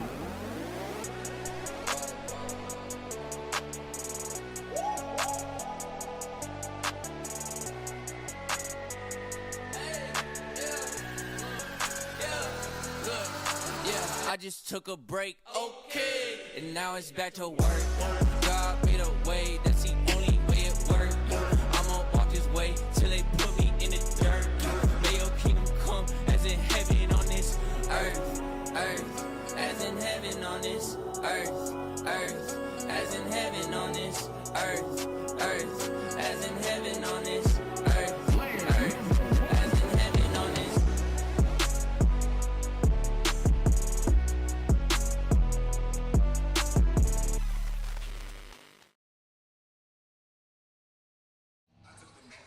Welcome back into Cramer Family Fieldhouse for part 2 of the senior night for the TFA Royals. I'm James Skinner alongside Vinnie Cammarano. We're getting ready for the boys game tonight. Vinnie, how are we feeling going into this one? We're feeling great. You know, Royals just played last night. They're coming off a win in Osceola, and they're ready to get going on senior night. You know, they're starting all their seniors, and they're ready to just light it up like they normally do. They're fast-paced. They're 13-6 on the season, ranked top 15 in their division of 91 teams. So the Royals they're going to look to really get going tonight. Yeah, huge win, like you mentioned last night in Osceola. It was big for their confidence. They're rolling in position for a playoff spot. Let's take a look at the senior contributions so far this season. Vinnie mentioned all 5 seniors starting. You usually have just Cale Lerner in that starting lineup, but we have Fernando Nieves-Font, Cale Lerner, Solomon Georges Jr., Jackson Fagan, and Brody Pettit all starting. A perfect 5 is going to make for a great senior night. Who has been the senior that has impressed you the most from what we've seen this year, Vinnie? You know, I got to go with the one who's been starting the most games, Cale Lerner. He's a gritty guy. They're do-it-all guy. You see him up the court on defense, down the court on fast break transitions, and he just knows when to pass the rock, put up his shots. He's really good at shooting the mid-range, averaging 3 points. But another name to look at is Solomon Georges, the quarterback, now in his senior day for basketball. He's another gritty guy to pair with Cale Lerner, and they're just going to look to get gritty tonight. Coach Tarek Maben always keeps these guys ready. A noble move getting all 5 seniors in the starting lineup, but there's also a lot missing for TFA. LJ Bird, their freshman 6'6" center, he's missing his 3rd straight game with some knee soreness. And Demetrius McRae, the high-flying forward, also a great wide receiver. He's actually taking the rest of the season off to focus on football. He's a junior. He's getting ready for his football player. So he's going to take the end of the basketball season off for himself, but also getting back sophomore Corey McPherson tonight. He's missed the last month and a half from a broken finger. He's a great contribution. This is the first game back for us. He played against Osceola, and the game the other night, he dropped 15 points. He was a big contribution. He was a big part of their win. Right, Jimmy. You mentioned Demetrius McRae. He is a highlight reel on the court and on the football field. One of their few consistent dunkers this season. Gets his team and the crowd real pumped up. And it's just a real tough loss for this TFA basketball team. But with Corey McPherson stepping back, filling in his shoes, they're looking really good. So we got about a minute till prayer and national anthem. When we come back, we'll be back with tip-off for this game. Senior night, Royals take on Leesburg Christian. We'll be back. The growth of this school has been so gratifying to see, and it's only the beginning. From the start, I knew we were going to have a great faculty, great facilities, and great guests from the industry, but the most satisfying thing for me has been to see the excitement and the talents that our students display every single day. They are what makes this program special. We designed this program to be challenging, and the goal from the start was to mimic the industry our students would be entering. So we put them in real-world situations. You're covering live college sports. You're calling esports matches. You're working behind the anchor desk. And they've taken the challenges head on. And now that hard work is paying off. We have graduates working all over the country in all facets of the industry. From on-air jobs at local stations to behind-the-scenes jobs at large companies, our grads are taking the industry by storm. Can't wait to see where we go from here. If you want to be a sportscaster, if you want to break into this business, this is the place to be. New classes start every month. I hope you'll join us. Today, we honor the life and legacy of Payne Stewart. He was a devoted husband to Tracy and a loving dad to Chelsea and Aaron. On this 25th anniversary of his passing, we remember not just his triumphs on the golf course, but his generosity and commitment to shaping the future. It was Payne who made the lead gift to the First Academy's athletic complex, a vision he never saw completed, but one that continues to inspire our students to strive for excellence, both in sports and in life. His name now graces the Payne Stewart Athletic Complex, a testament to his lasting impact on our school and a reminder of the values he embodied: faith, integrity, and perseverance.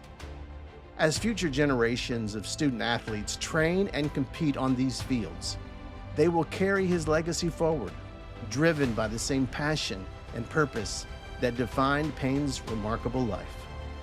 Tracy, Chelsea, and Aaron, we're grateful for the generosity of your family, and we're proud of the way you continue to celebrate the life of your remarkable husband, dad, golf legend, and gospel patron, Payne Stewart.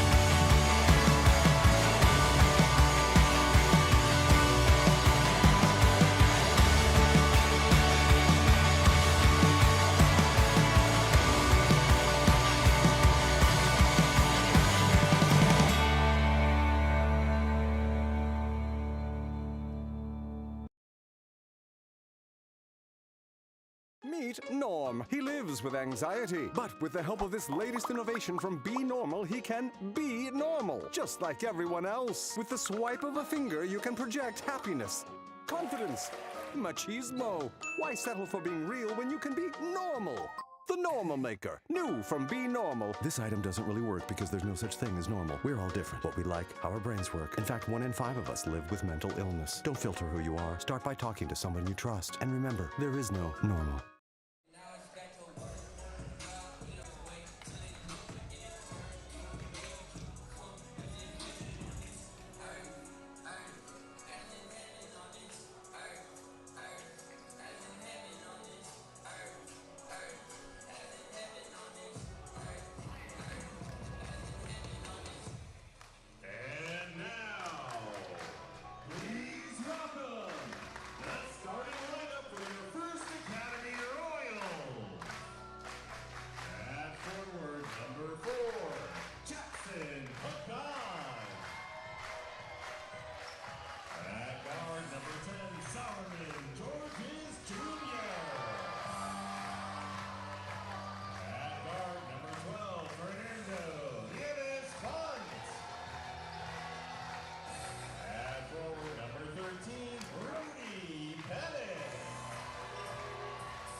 So welcome back in. If you heard the natural sound there, you could hear the 5 seniors being announced.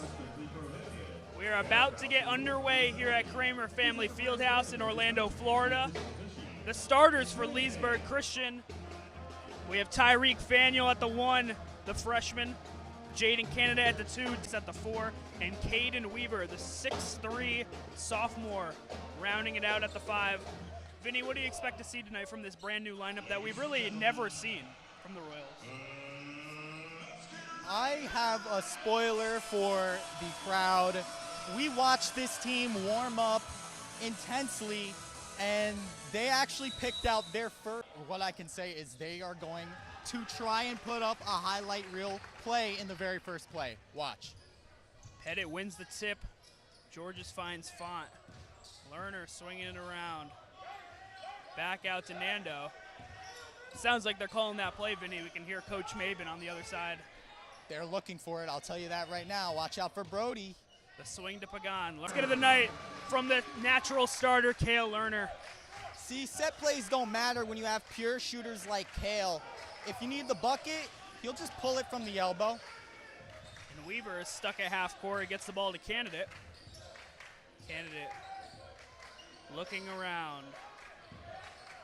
Finds Faniel. Pettit on him. Good tip there by Font. Fernando Nieves Font almost takes it away early, but it will remain Eagles ball. Yeah, Fernando fired up right now, hanging on the balls of his feet. Active hands there by Pettit.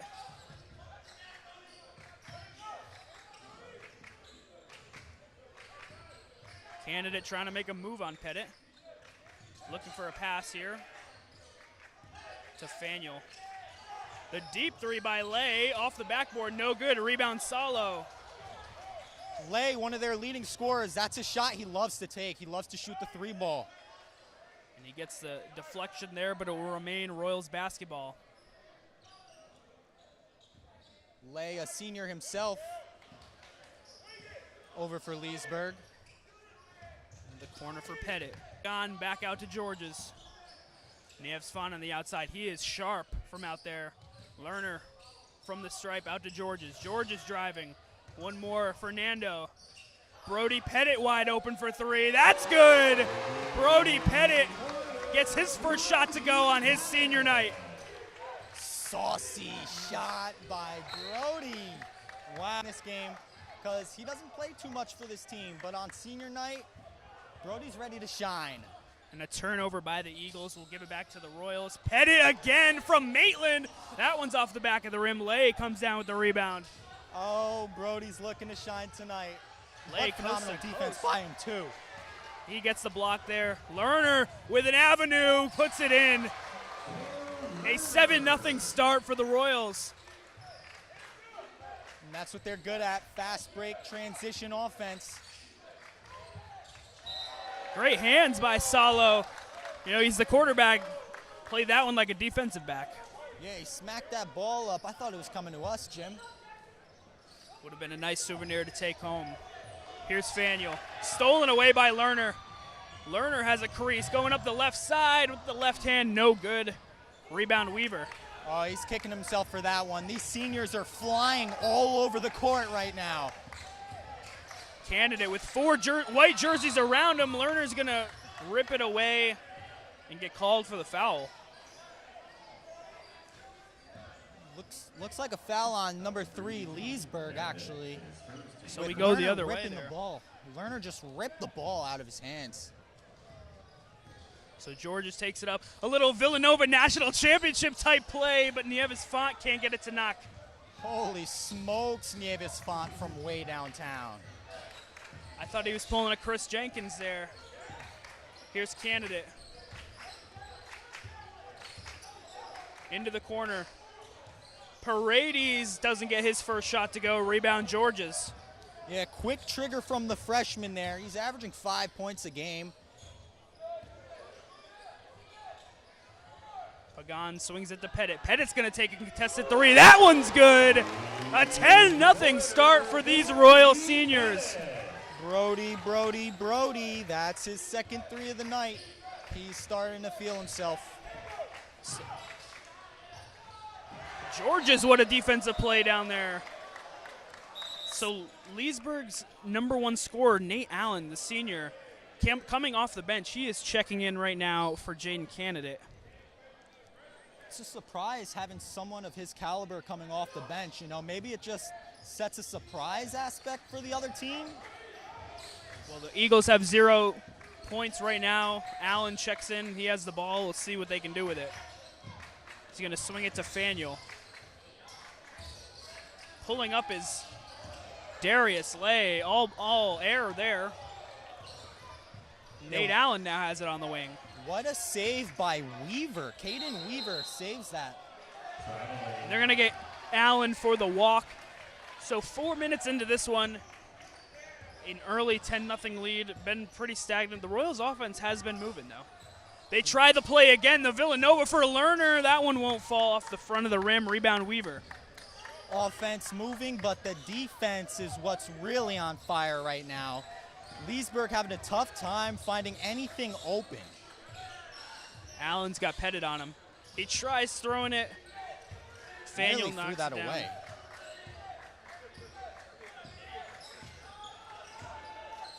Driving in his lay. Lay puts up a weird lay, but that is the first bucket for the Eagles. Yeah, the spin on the ball just forced that in. Pagan's going to put up his first shot of the night. No good. Rebound Georges with no one around him. Back out to Nando, the three ball. That's good. Second chance points, Jimmy. That's what this team provides with grinders like Solomon Georges grabbing offensive rebounds. The Royals running a bit of a trap here at half court. Leesburg fumbling a bit. Here's Allen guarded by Pagan. Stepping through, nice move, won't get it to fall. Rebound Nando. And Lerner's gonna take it up. Makes a move, hop step into the lane. It's good with the left hand. Nice move from the true starter. And Georges, he is jumping and hopping all over there on defense. What a smart move by the senior, Cale Lerner. He found his lane, hit the little Euro step up and over, and just got it to go. So an interesting first sub of the game. Cale Lerner is the first one out. Junior Nate Reagan subs into the game. So none of the true starters in yet. This is a classy move by Tarek Mabin. As you can see, him and his staff dressed up in suits. Solomon Georges gets frisky in there with the hands up ahead. Reagan didn't have enough to stop and put it up, but Georges follows it. Another offensive rebound for Solomon. Right place, right time. He's got 4 of them already.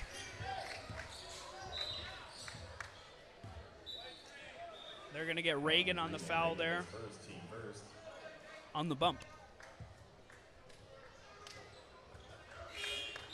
Now Pettit will check out for Zuri Tozin. Zuri Tozin checking into the game. The junior, 6'4", looking for his very first points of the season. Will he get it tonight? Seems like Coach T is resting his guys. They have a long week ahead, and then the playoff bracket after that.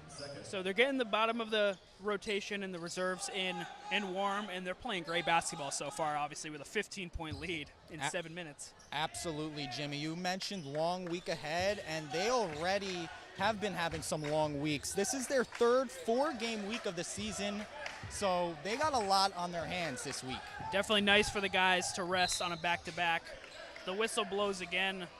It'll be a travel on Darius Lay. Royals basketball. I know that shot wouldn't have counted, but what a look by John Michael Paredes. He can shoot that rock, and his release reminds me a little of Curry. He shoots really fast. I wouldn't go that far. Release. They try the play again for Reagan. That one won't fall, so they're 0 for 3 on that play, but you know, these guys are just having fun out there so far, and you can tell. Allen has it with Tozin on him. They're going to call the walk there. It was a questionable. Looked like a little step back at the top of the key, but it'll be Royals basketball once again. Yeah, Nate Allen off the bench, who's their leading scorer for Leesburg, having a really tough time getting going right now. Looked like Nando wanted to pull that one from deep. Reagan's going to swing it over to Georges. Fernando for 3. That one's good. The Pitt Johnstown commit has his all the threes, and Solomon Georges making all the great IQ plays like that one. Great steal for Salo. He's going to miss the layup. Couldn't draw the foul either. Just an absolute pest right now, Solomon Georges. He is everywhere. Neves Font is going to get the tip. He's going to get credit for good rebound. Pagan Jackson Pagan's first points of senior night.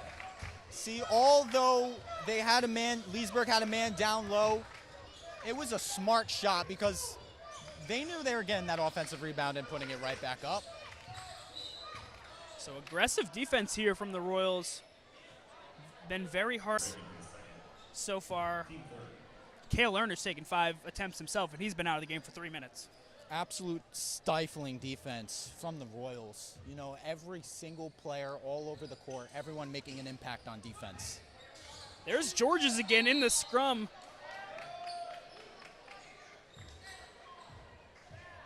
I mean, from football season, we single time offense and defense. He is just playing outstanding basketball right now. Like I said before, he is a pest right now, an absolute gnat that Leesburg's just trying to swat out of their faces. The Zebras will get Jackson Pagan for his first foul.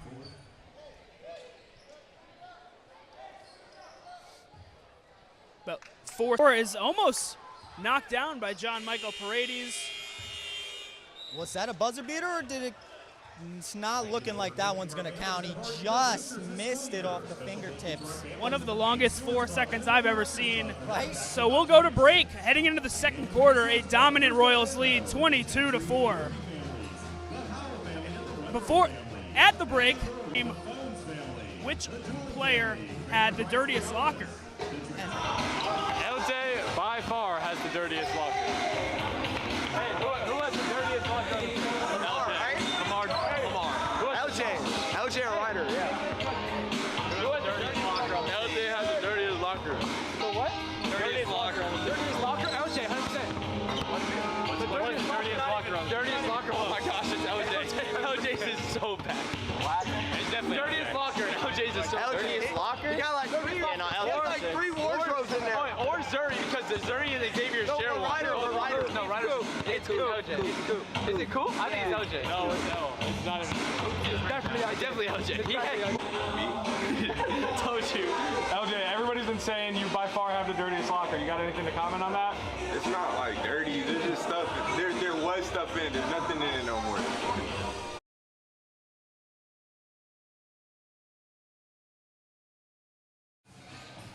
Welcome back into Cramer Family Fieldhouse, senior night dinner. And now the regular lineup, for the most part, is back in for the Royals. Cooper Klinger, Max Simmons, Corey McPherson, and Corey Capps, with Pettit in with them as well. A correction for the end of that quarter there. We thought that shot didn't count, but it sure did.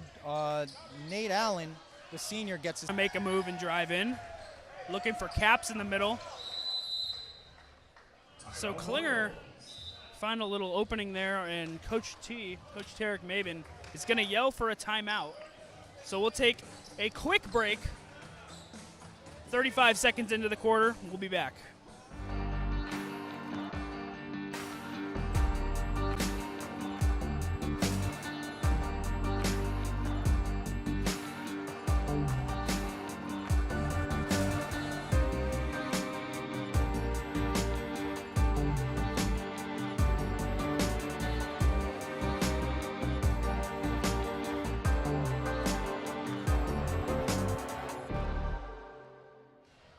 Coach Maven to his guys. We'll see how the rest of this quarter shapes up. Klinger is going to try and lob it up for Pettit. Oh! But he follows it with his rebound. So Coach T, that's what he was doing. He called the lob. Usually it's for Demetrius McCray. Obviously stepped away from the team. But they got Brody Pettit in there, the senior, and he can get up there with ease. It was almost a great play. Ladies and gentlemen, that is the exact play I mentioned in the beginning of this game that they were just running all before it to prepare for it. I thought they were going to run that play, the first play of the game, but hey, first play of the second quarter is cool too. Nice rebound and bucket there from Leesburg. That is Darius Lay. And Capps gets right to the basket to respond. The freshman gets on the board. Catching him off guard there. The two freshmen, Cooper Klinger to Corey Capps, up the court. Nate Allen's going to try and work on Corey McPherson. It looks like they'll nab McPherson with the foul.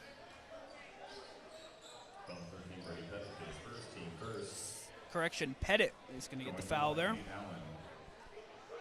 So that sets up Nate Allen for 2. And the freshman checks in. So Allen knocks down both. He now has 4 of the 8. Caps into the corner. Klinger had an open look. He gives it up. Back out to McPherson. Klinger and McPherson playing Globetrotter ball. Down low for Barfield. Butter. Cooper Klinger, the freshman starting point guard, gets his first 3 of the night. Caps is going to take it away. Down low out to Barfield. No good. Simmons with the rebound. Back out to Klinger. Nobody in his vicinity. Knocks down another 3. The freshman, Cooper Klinger, he loves to shoot that ball. He averages. Darius Lay on the outside. Down low for Allen. Simmons is on him. Doing a ballerina act. Puts it up and misses. Weaver out to Bartell. Simmons with the active hands. Allen's going to get it. Put it up.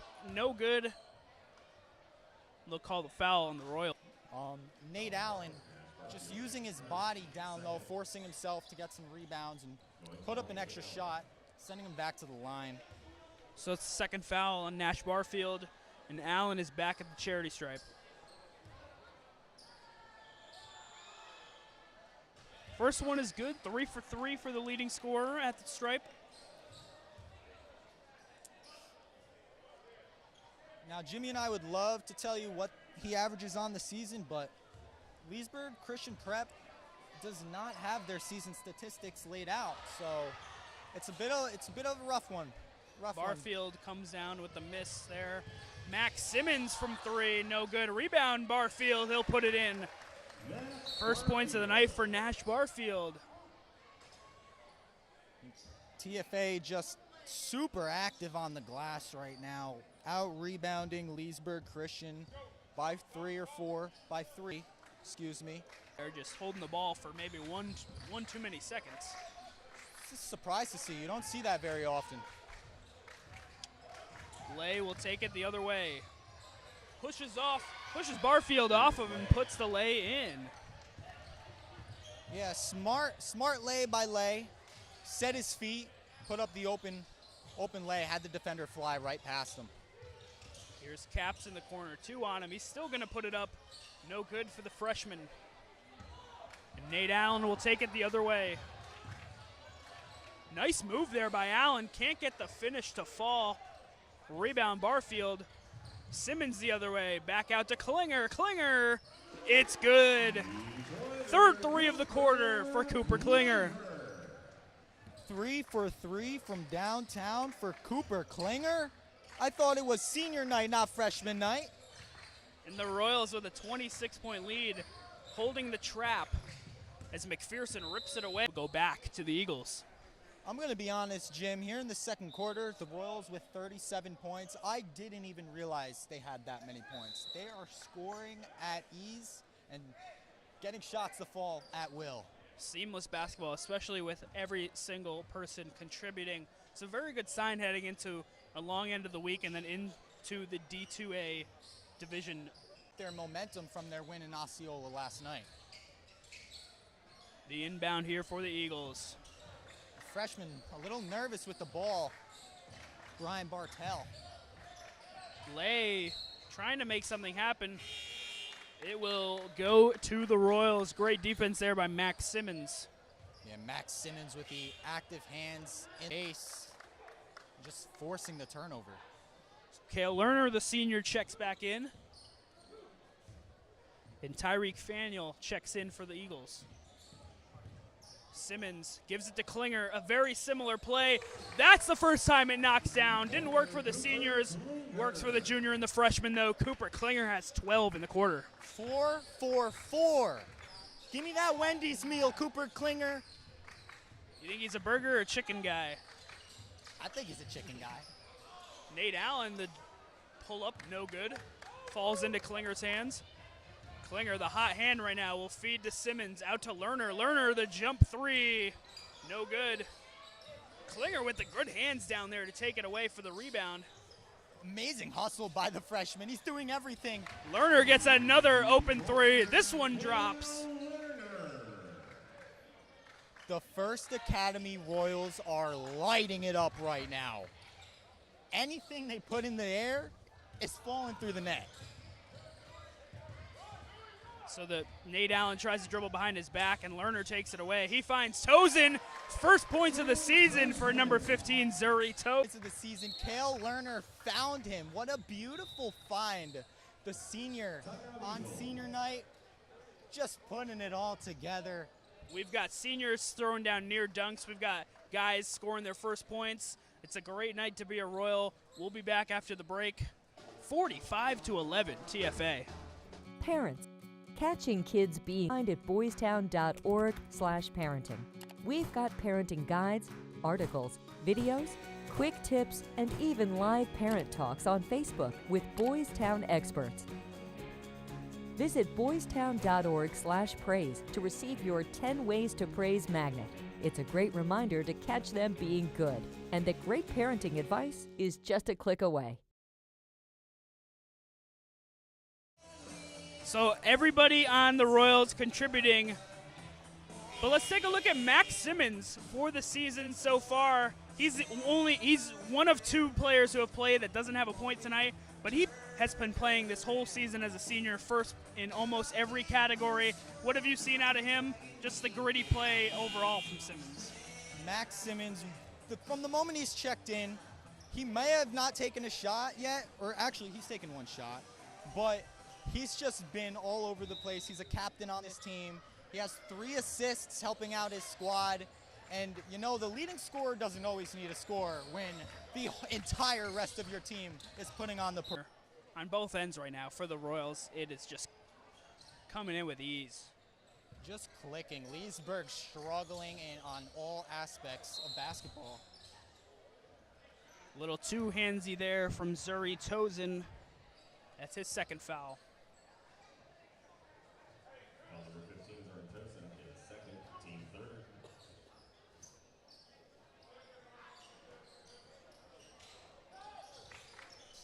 So the Eagles will try to set something up here. Darius Lay getting double teamed at the top by the freshman and senior. Driving in Paredes. Another foul called on the Royals. So not the absolute cleanest game from the Royals. Still a lot of fouls being called. Brody Pettit picks up his second. When you're playing defense like the Royals are, you're bound to get some fouls. Uh-oh. Up top and one. Brody Pettit commits the foul and then goes to the other end. I thought he was going to throw it down, but defender caught up to him. But he gets a chance at 3. That's just as good, maybe even better than a dunk. Maybe. You know, Brody Pettit absolutely smashing his average points right now. This is the most minutes he's had in a first half all season. And absolutely wonderful job from Brody so far here tonight. So we have 2:20 remaining in this first half. Royals are approaching the 50-point mark already. Pettit will not get the 3-point play, but the Royals rebound. Nando for 3. No good. Rebound Weaver.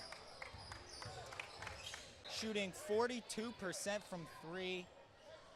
He's hit one tonight. Couldn't get that one to fall, but when he's shooting the rock, TFA's comfortable. So it looked like it went out on Nate Allen, but it will stay Eagles basketball.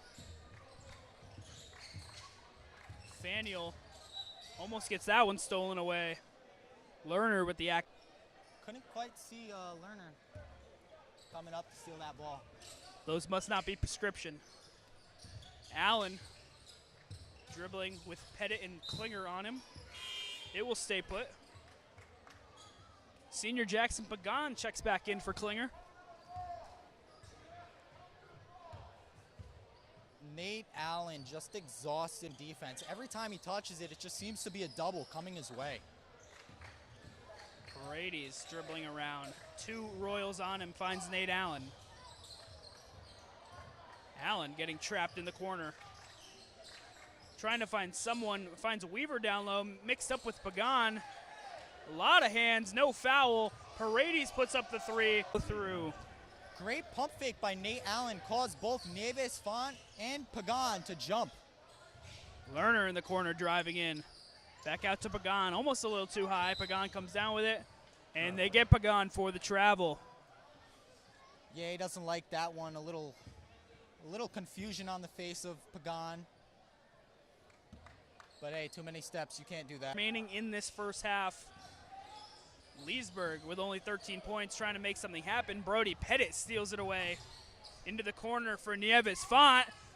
No good. Pagan hits the rebound over to Tozen. It's good. Zuri Dozen quadrupling his total season points so far tonight. Yeah, this half-court press just has Leesburg absolutely lost. They're throwing balls away, forcing transition makes for TFA.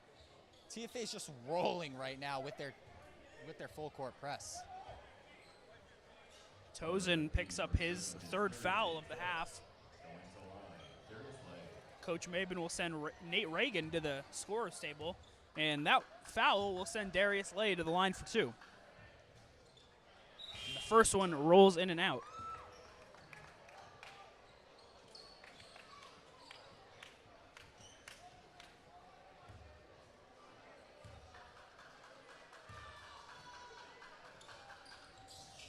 Lay goes 0 for 2.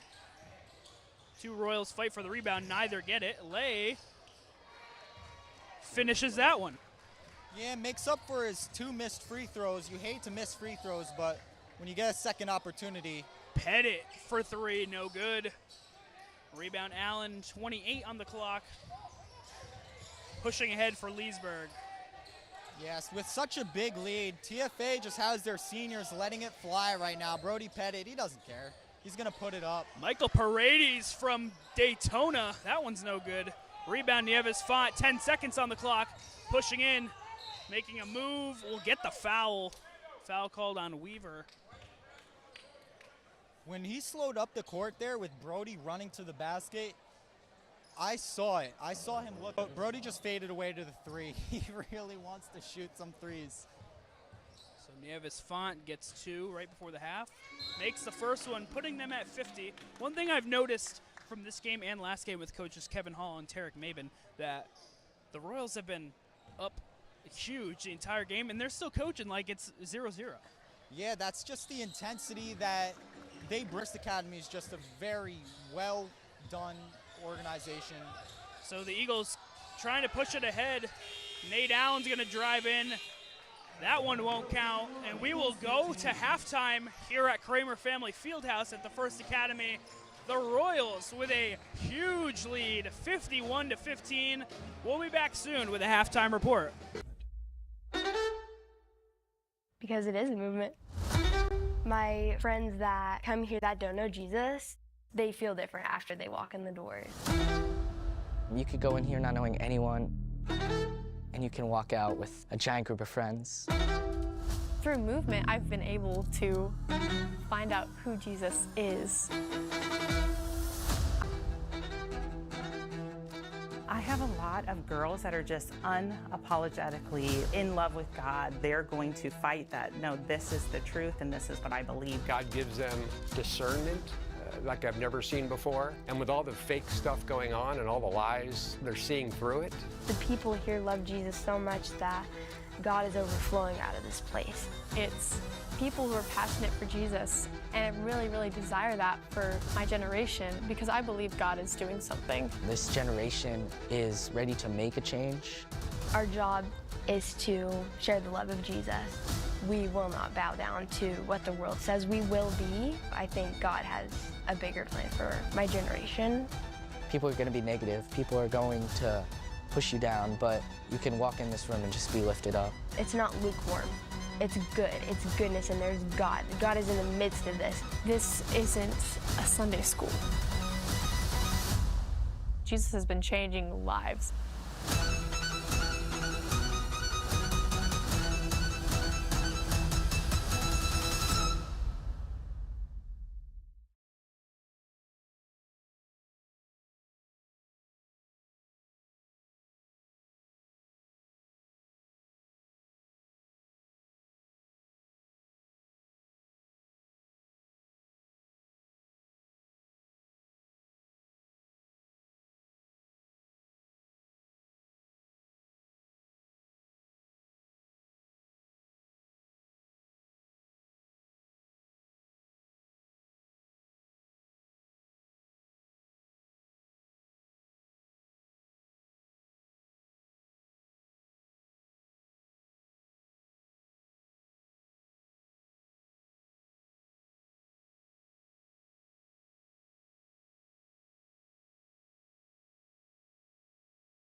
Welcome back into Royals TV. We're here at halftime. I'm with sophomore Bianca Hall. A great game. Last game, pull up the stats. 30 points, 5 assists, 7 steals. What was going right last game? I feel like I saw one go in, and then my shot just felt good, so I kept shooting. You are the leader of this team. You and Sophie combined for 46. That was almost double of what Leesburg scored themselves. How has the duo of you and Sophie just been clicking all season? I think it's been really good. Like, in order to have a great team, you got to have a point guard and a post. And so I feel like we have those key elements, and it's been really good. It's getting to know Sophie and just growing together for the season, so it's been really good. Yes, it was a great way to celebrate her senior night with a big win. Let's break the fourth wall a little bit here. What was going on with that technical foul you picked up in the second half? So one of our players scored, and she usually doesn't score as much, and so I jumped on the court to try and support her, and then he called it. Yeah, well, that's going to happen when you're the type of leader, especially as a sophomore. You're the true leader of this team. You're one of the best scorers in the division, I'd say. That's just out of pure guess. But, yeah, that's going to happen. You take that, especially when you're up. But what do you see in this game right now from the boys representing for their senior night as well as Sophie's? Yeah. It's really cool to be able to see the boys play. And just the other guys on the bench supporting them. It's just cool to see the culture and how much they care. To Royals culture. Thank you for coming on, Bianca. Thank you. Hopefully a great and entertaining second half for the back half of the boys, and good luck next game and for the playoffs if we don't speak till then. Thank you. Hey, Pastor David here at First Orlando, inviting you to come and join us this weekend. On Sunday, we have 8:30, 10 o'clock, and 11:30 services. Lunch for your students and for your kids, and a special place for you. Hope to see you this weekend.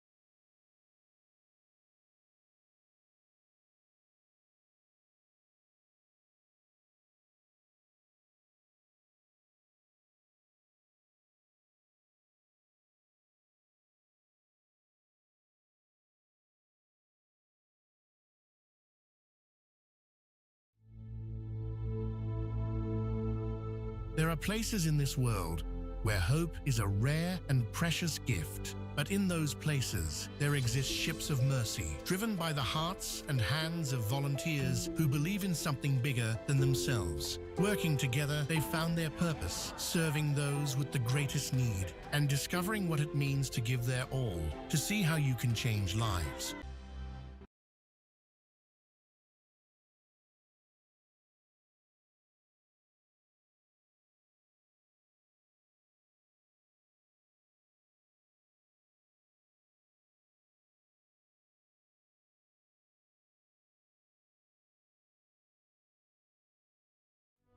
As a firefighter, my job was about saving lives.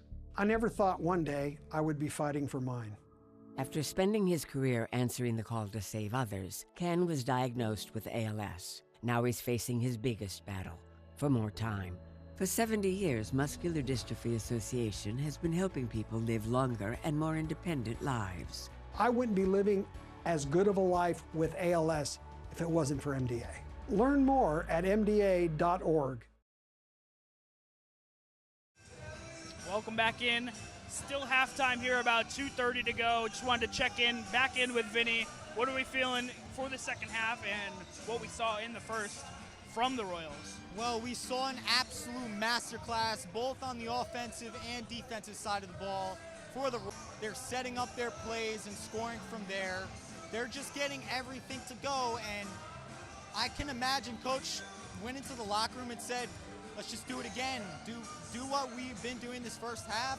Same exact integrity, same exact momentum, and just have the Royals keep on going, shooting threes, driving to the lane, playing. They had a huge win in their senior night.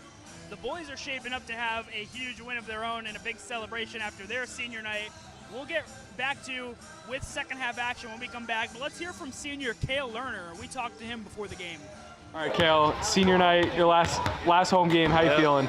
Great. Looking to play with my seniors. I've been playing with my whole life. It's gonna be fun.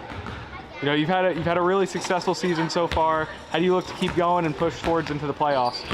Just carrying the momentum. We had a good win versus Osceola last night and keeping it going. What's been your favorite memory here at TFA in your years here? My favorite memory, I don't know. We've been taken out pretty early, but probably when we beat Foundation. What's this season? What has been your favorite thing to do with like getting to know Coach T? Probably when we went to Evermore and got to spend some time with the team. First, they said cigarettes were safe. We know how that turned out. Now, they say they didn't market e-cigarettes. More than 1 in 4 high school students are vaping, and 80% say their first e-cigarette was flavored. Vaping is harmful to developing brains. The reason we think vaping is safe? Marketing. Same lies, different day. Tell Big Vape to quit lying.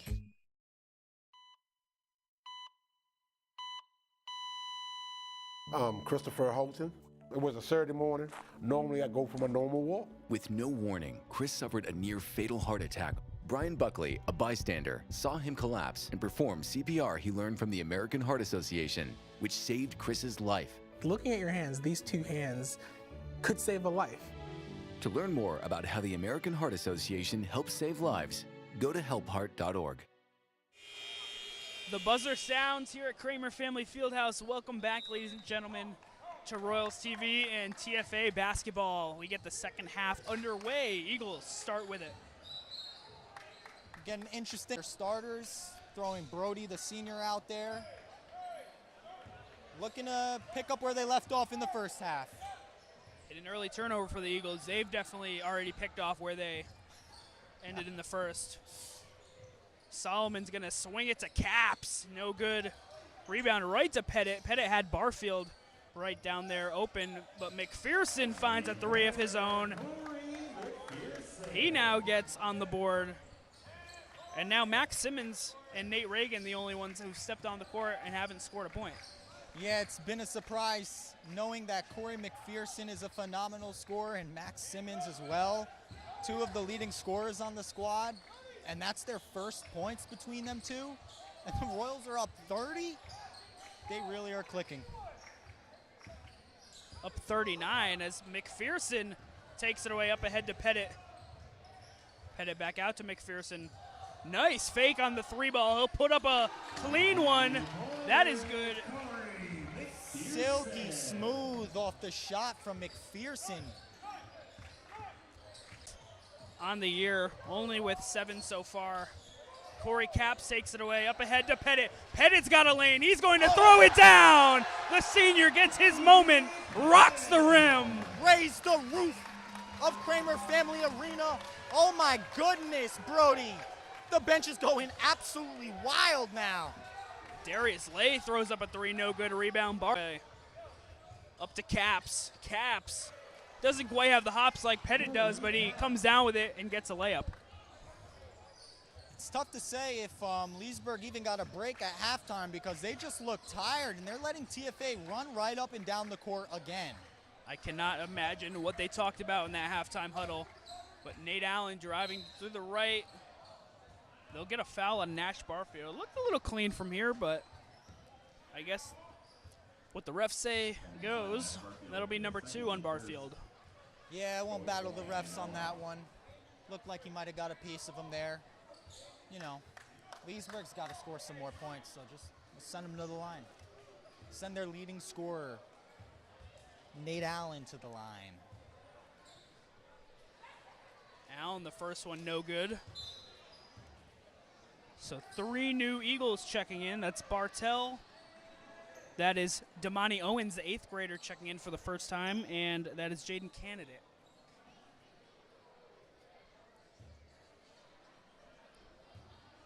Allen from the stripe. No good. He misses both. Rebound to Candidate. Barfield with some good defense. They take it away. George is with it. Brody Pettit's down there again. Misses the dunk.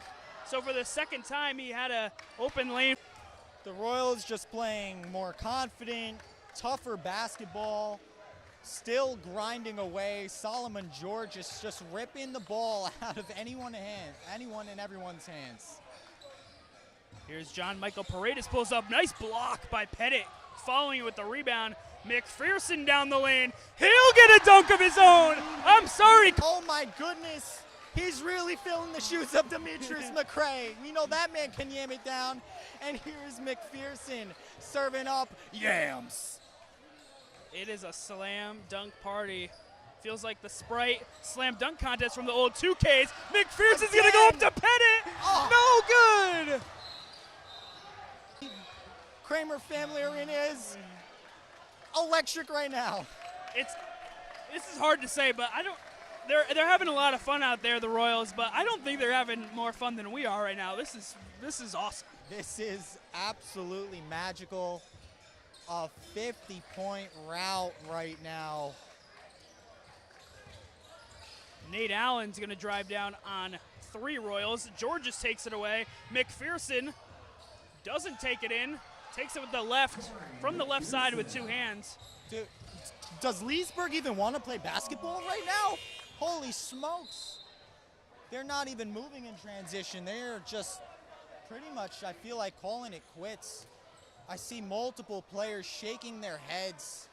Coach absolutely irate with Nate Allen right now, who just went over to the bench. I don't blame him. The 3 ball by Candidate, that's good. A huge 3 to cut the lead to 49. First points of the night for Candidate. I thought so. Nieves Font gets the pass from Reagan and puts it in. The Royals are not stopping. They have eclipsed 70 through 3. Nope, not stopping, and neither is that clock. We got a running clock and dominance on both ends of the court for TFA. I'm sorry, a bit premature for the 70 ball. Oh my. Reagan misses it. He would have backed my point there, but the Royals sit at 69. He's smiling, running down the court, shaking his head after that one. I would be angry. Weaver gets a wide open layup. They eclipse 20. It's 69-20. TFA late in this third quarter. Seamless basketball for TFA. Seemingly a man open every time they have the ball. And the foul. McPherson gets it to land. There's the 70 ball on the assist from Nate Reagan. Absolutely beautiful find from Nate Reagan, hitting McPherson on the block. McPherson skies up, look for the dunk, but smacks it off that white box and gets it to go for the and one. So subs will come in. Nate Allen checks back in. They get about a foot of height there as the 8th grader Damani Owens takes a seat. McPherson's free throw rolls out. Rebound, Weaver. Number 3 screaming for the ball. Jaden Candidate hit that 1-3, and now he's feeling like leading this entire offense. We'll get a foul on McPherson, and Lerner will check in for Corey. I don't blame him. He gave their team their first points of the half. I would just want the ball in my hands too if I were him. Darius Lay gets it in, gives it to Candidate.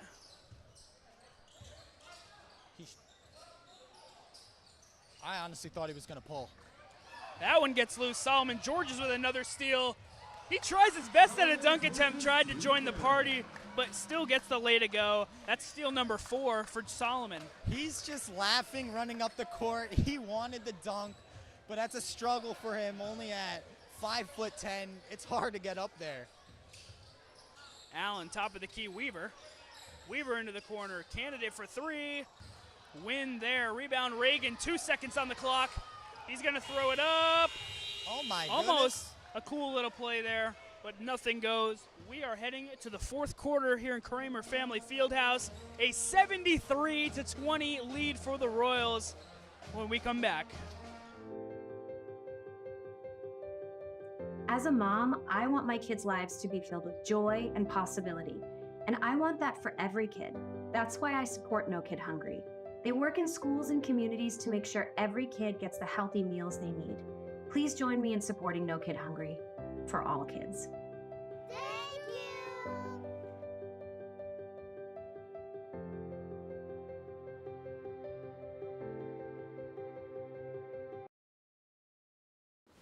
What to expect when you're expecting a teenager. Today we're talking about how to wake up your teen, and this works literally every time.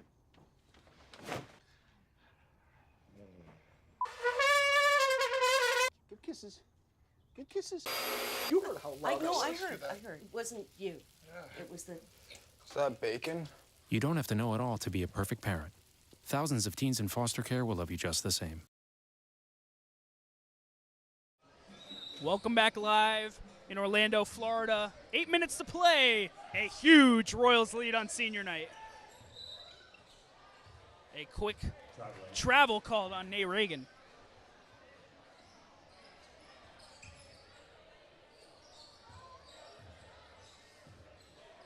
So we'll see what we get out of this fourth quarter. It was a very exciting third quarter, I must say. A highlight reel third quarter. TFA might try and put up another highlight reel quarter here, looking for a potential 100-point game. The nice swing from Georges to Nando, no good. Rebound, Darius Lay. Lay with a nice Euro step into the lane, can't get it to fall. Rebound, Reagan. Reagan the other way, Nate Allen. Yeah, great defensive play there. TFA definitely going for the 100 points. They're not slowing it down at all. They're fast-paced up the court. Here we go again. Nev's fine, gets bumped there, no call. Lerner hop step into the lane and one. Oh my goodness, Cale Lerner, a little fillet on that lay. Oh my goodness. It's a nice move by him. Saw the spin on that ball. That was fantastic. Honestly, no, I didn't. Coach T was in the way, but you know, I could feel that move from here. Lerner is going for the three-point play. Won't get it to fall. Rebound by Weaver. That was Cale's 11th point of the night. You know, TFA just all around, all their players scoring.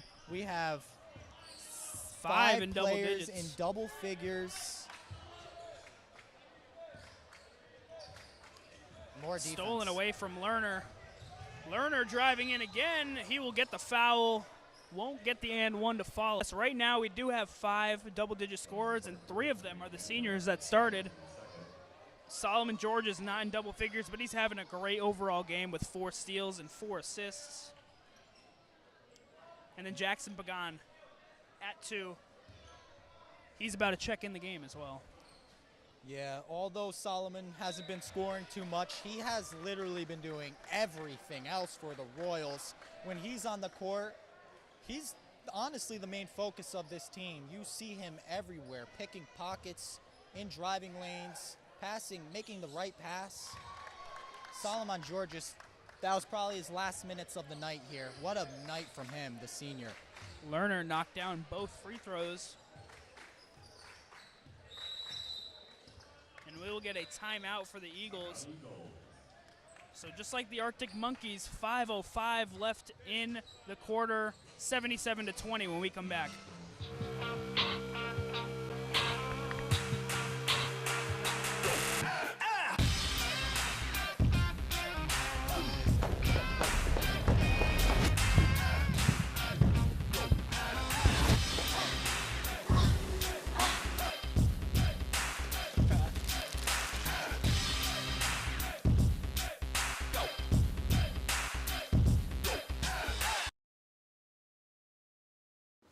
What to expect when you're expecting a teenager. Today we're talking about how to wake up your teen, and this works literally every time.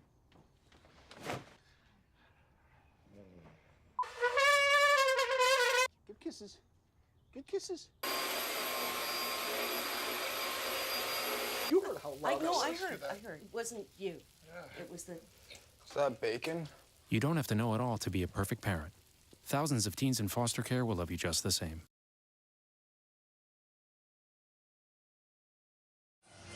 Welcome back in after the timeout. Cooper Klinger, Max Simmons, Jackson Pagan, new faces into the game for TFA. Max Simmons, a surprise knowing that he is their leading scorer, and they did not even need him to shoot the ball tonight. So the Eagles still trying to make something work. They haven't scored in 5 minutes. Lay is getting trapped. Over to Paredes. Paredes finds Lay in the corner. TFA sticking with their 2-3 zone, what they've been doing since the second quarter. Weaver down low ends up with the ball. Paredes gives it back out to Faniel. Faniel inside for Weaver. Playing hot potato with the basketball, the Eagles. Paredes finally puts up a jumper, no good. Rebound, Reagan. Although it was a step back, it was the best shot they could get, the most open look they had. Simmons for three, no good. Still a goose egg in the points department for tonight. But that was a great look for him. Klinger, on the other hand, is going to knock down that three, and he is 5 for 5. He does not ruin his absolutely ridiculous stroke from Cooper Klinger tonight. Bit of a pause there, but we go down low. Paredes is going to get fouled.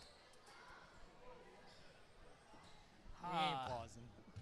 An 80-20 ball game. It's been a great day for the Royals. Great senior night on both ends. Paredes will take his first free throws of the night.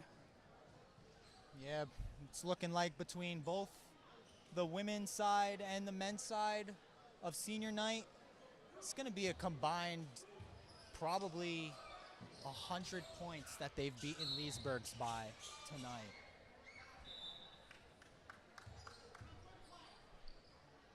So a foul there on Weaver after the shots.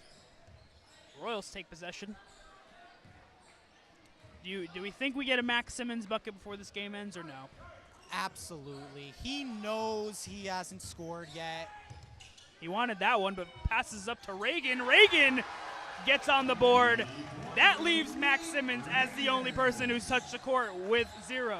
Nate Reagan fired up after that shot, and Max Simmons even more fired up for getting his 4th assist of the game. Nate Allen has it. To Faniel. Faniel from outside, no good. Rebound, Reagan. Faniel just chucked. Minutes and counting. All 5 seniors will be checking back into the game for the Royals. Just a very well-coached game by Tarek Mabin. Got the seniors starting the game. We'll have them ending it, and they played phenomenal. Yeah, you said it, Jim. An absolutely well-coached game. Not just a game, a well-coached team. Night, even up 60 points, they just still keep going. They don't slow down. So with $1:50 remaining in this game, we'll see how the seniors finish it out and how loud this gymnasium gets for the class of 2025. We'll be back.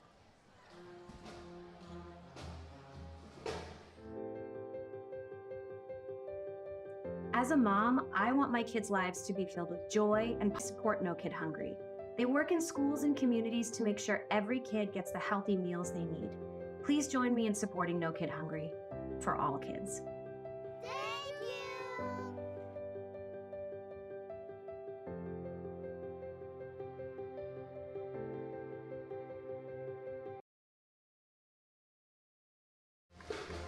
So we're back.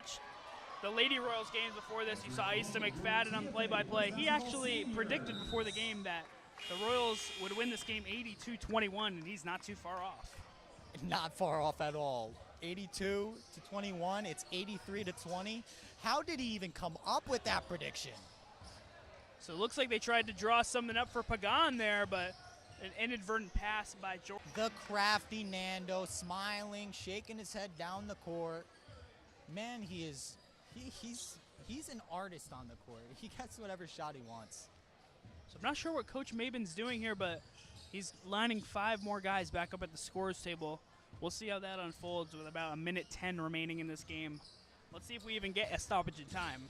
At the same time, for an eruption of a standing ovation, that might be, yeah, that's what they're looking for right here. That makes sense, and here, we'll let you guys listen in. TFA seniors.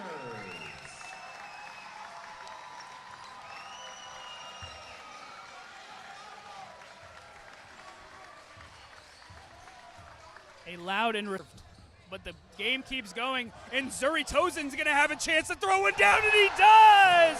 The little clutch from Tozen. The junior not only gets his first points tonight, but gets his first slam of the season. And you couldn't picture how exciting this game would be a great follow-up. 4 games remaining on their schedule. And with the running clock in high school ball, it is going to run down the Royals with a big statement, 87-20 over the Leesburg Christian Eagles on senior night.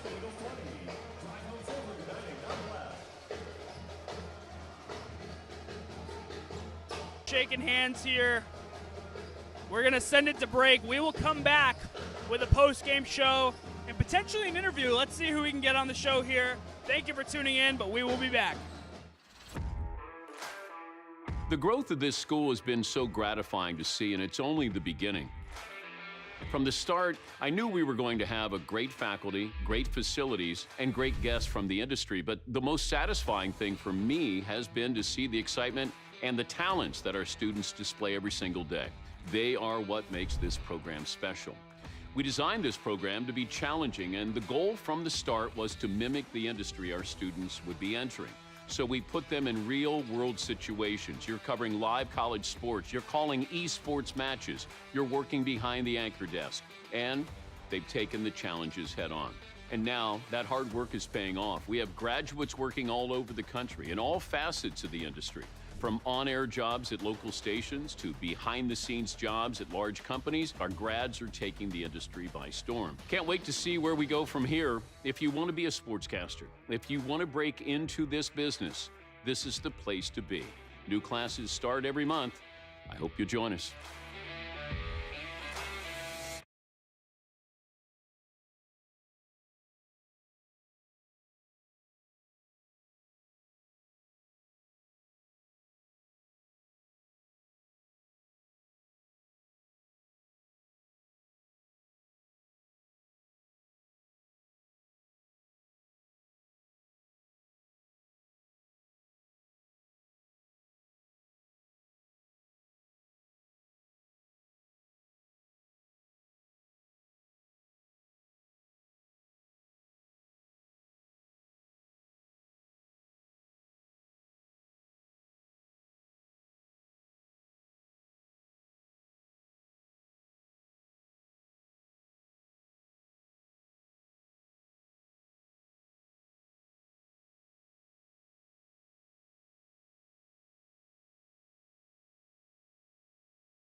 Welcome back into Royals TV. We've got all 5 seniors lined up. A great game. I'm going to go one by one. Brody, great job going up. You missed a couple dunks, but, you know, drawing it up, you had the hops. How did it feel to just get moving, really get into the rotation, and just get all the guys involved around you? It was great. I shout out to all my teammates for finding me on the open shots, getting me up there on that fast break. It felt great to just come out for senior night and put on for the city. Let's move on to Fernando. You kept that great shot coming tonight, and you contributed a lot to this game. How did your senior night go, and how did it feel playing like this with the team? Honestly, at the beginning of the game, I just wanted to take care of business, make it fun for everyone, and from that point on, I just wanted to have fun. Even though the misses count, it don't matter. I just keep shooting and having fun with it. Move on to Cale Lerner. Cale, you had a double-digit night tonight. You were a pivotal part of this Royals starting lineup. How does this feel? How is this a confidence booster going into the back half of the season, the last 2 games, and then into the regional tournament? Oh, it's good. Just good to get a few buckets and go Royals. Calling you as the quarterback earlier in the season, but you had 5 steals tonight. You were looking like a corner out there. So how is the defensive click? How is the defense for you clicking, and how is it going to translate for you going into the playoffs?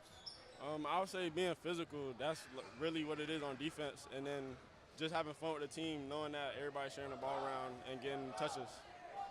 Sir, moving on last to Jackson Pagan. How did it feel for you? I'll come over here. Moving into the end of the season, you got a couple baskets to fall tonight. What's happened on your senior night? You know, I just gotta, we're doing great going into the playoffs. Just walk on the court every time and accept my role, go out there and lock up the other team's best player. So, you know, we got a strong identity and we're not gonna go away from it. Yes, sir. Thank you guys so much. You guys put on an absolute show tonight. We were having fun. We were just as loud as everyone else in here. So thank you guys and congratulations and good luck the rest of the weekend into the tournament. I think what's special about being a part of the Booster Club here at TFA is that you see the tangible impact from your investment. When you can see your impact to a student that's trying to figure life out, I think there's power in that. It's been so amazing to see the character in each sport, in each coach, and with each player. It's just changed our kids' lives. We're learning more than just being an athlete, and they care more about you than just being an athlete, but how you're developing as a person. We want to give these girls the best possible experience, and that means updated facilities, equipment, and these are all things that the Booster Club can help with. You're making a bigger impact by joining the Booster Club than you think. I know a lot of times when you give and you pray, it's nuts, and it's making an eternal impact for us.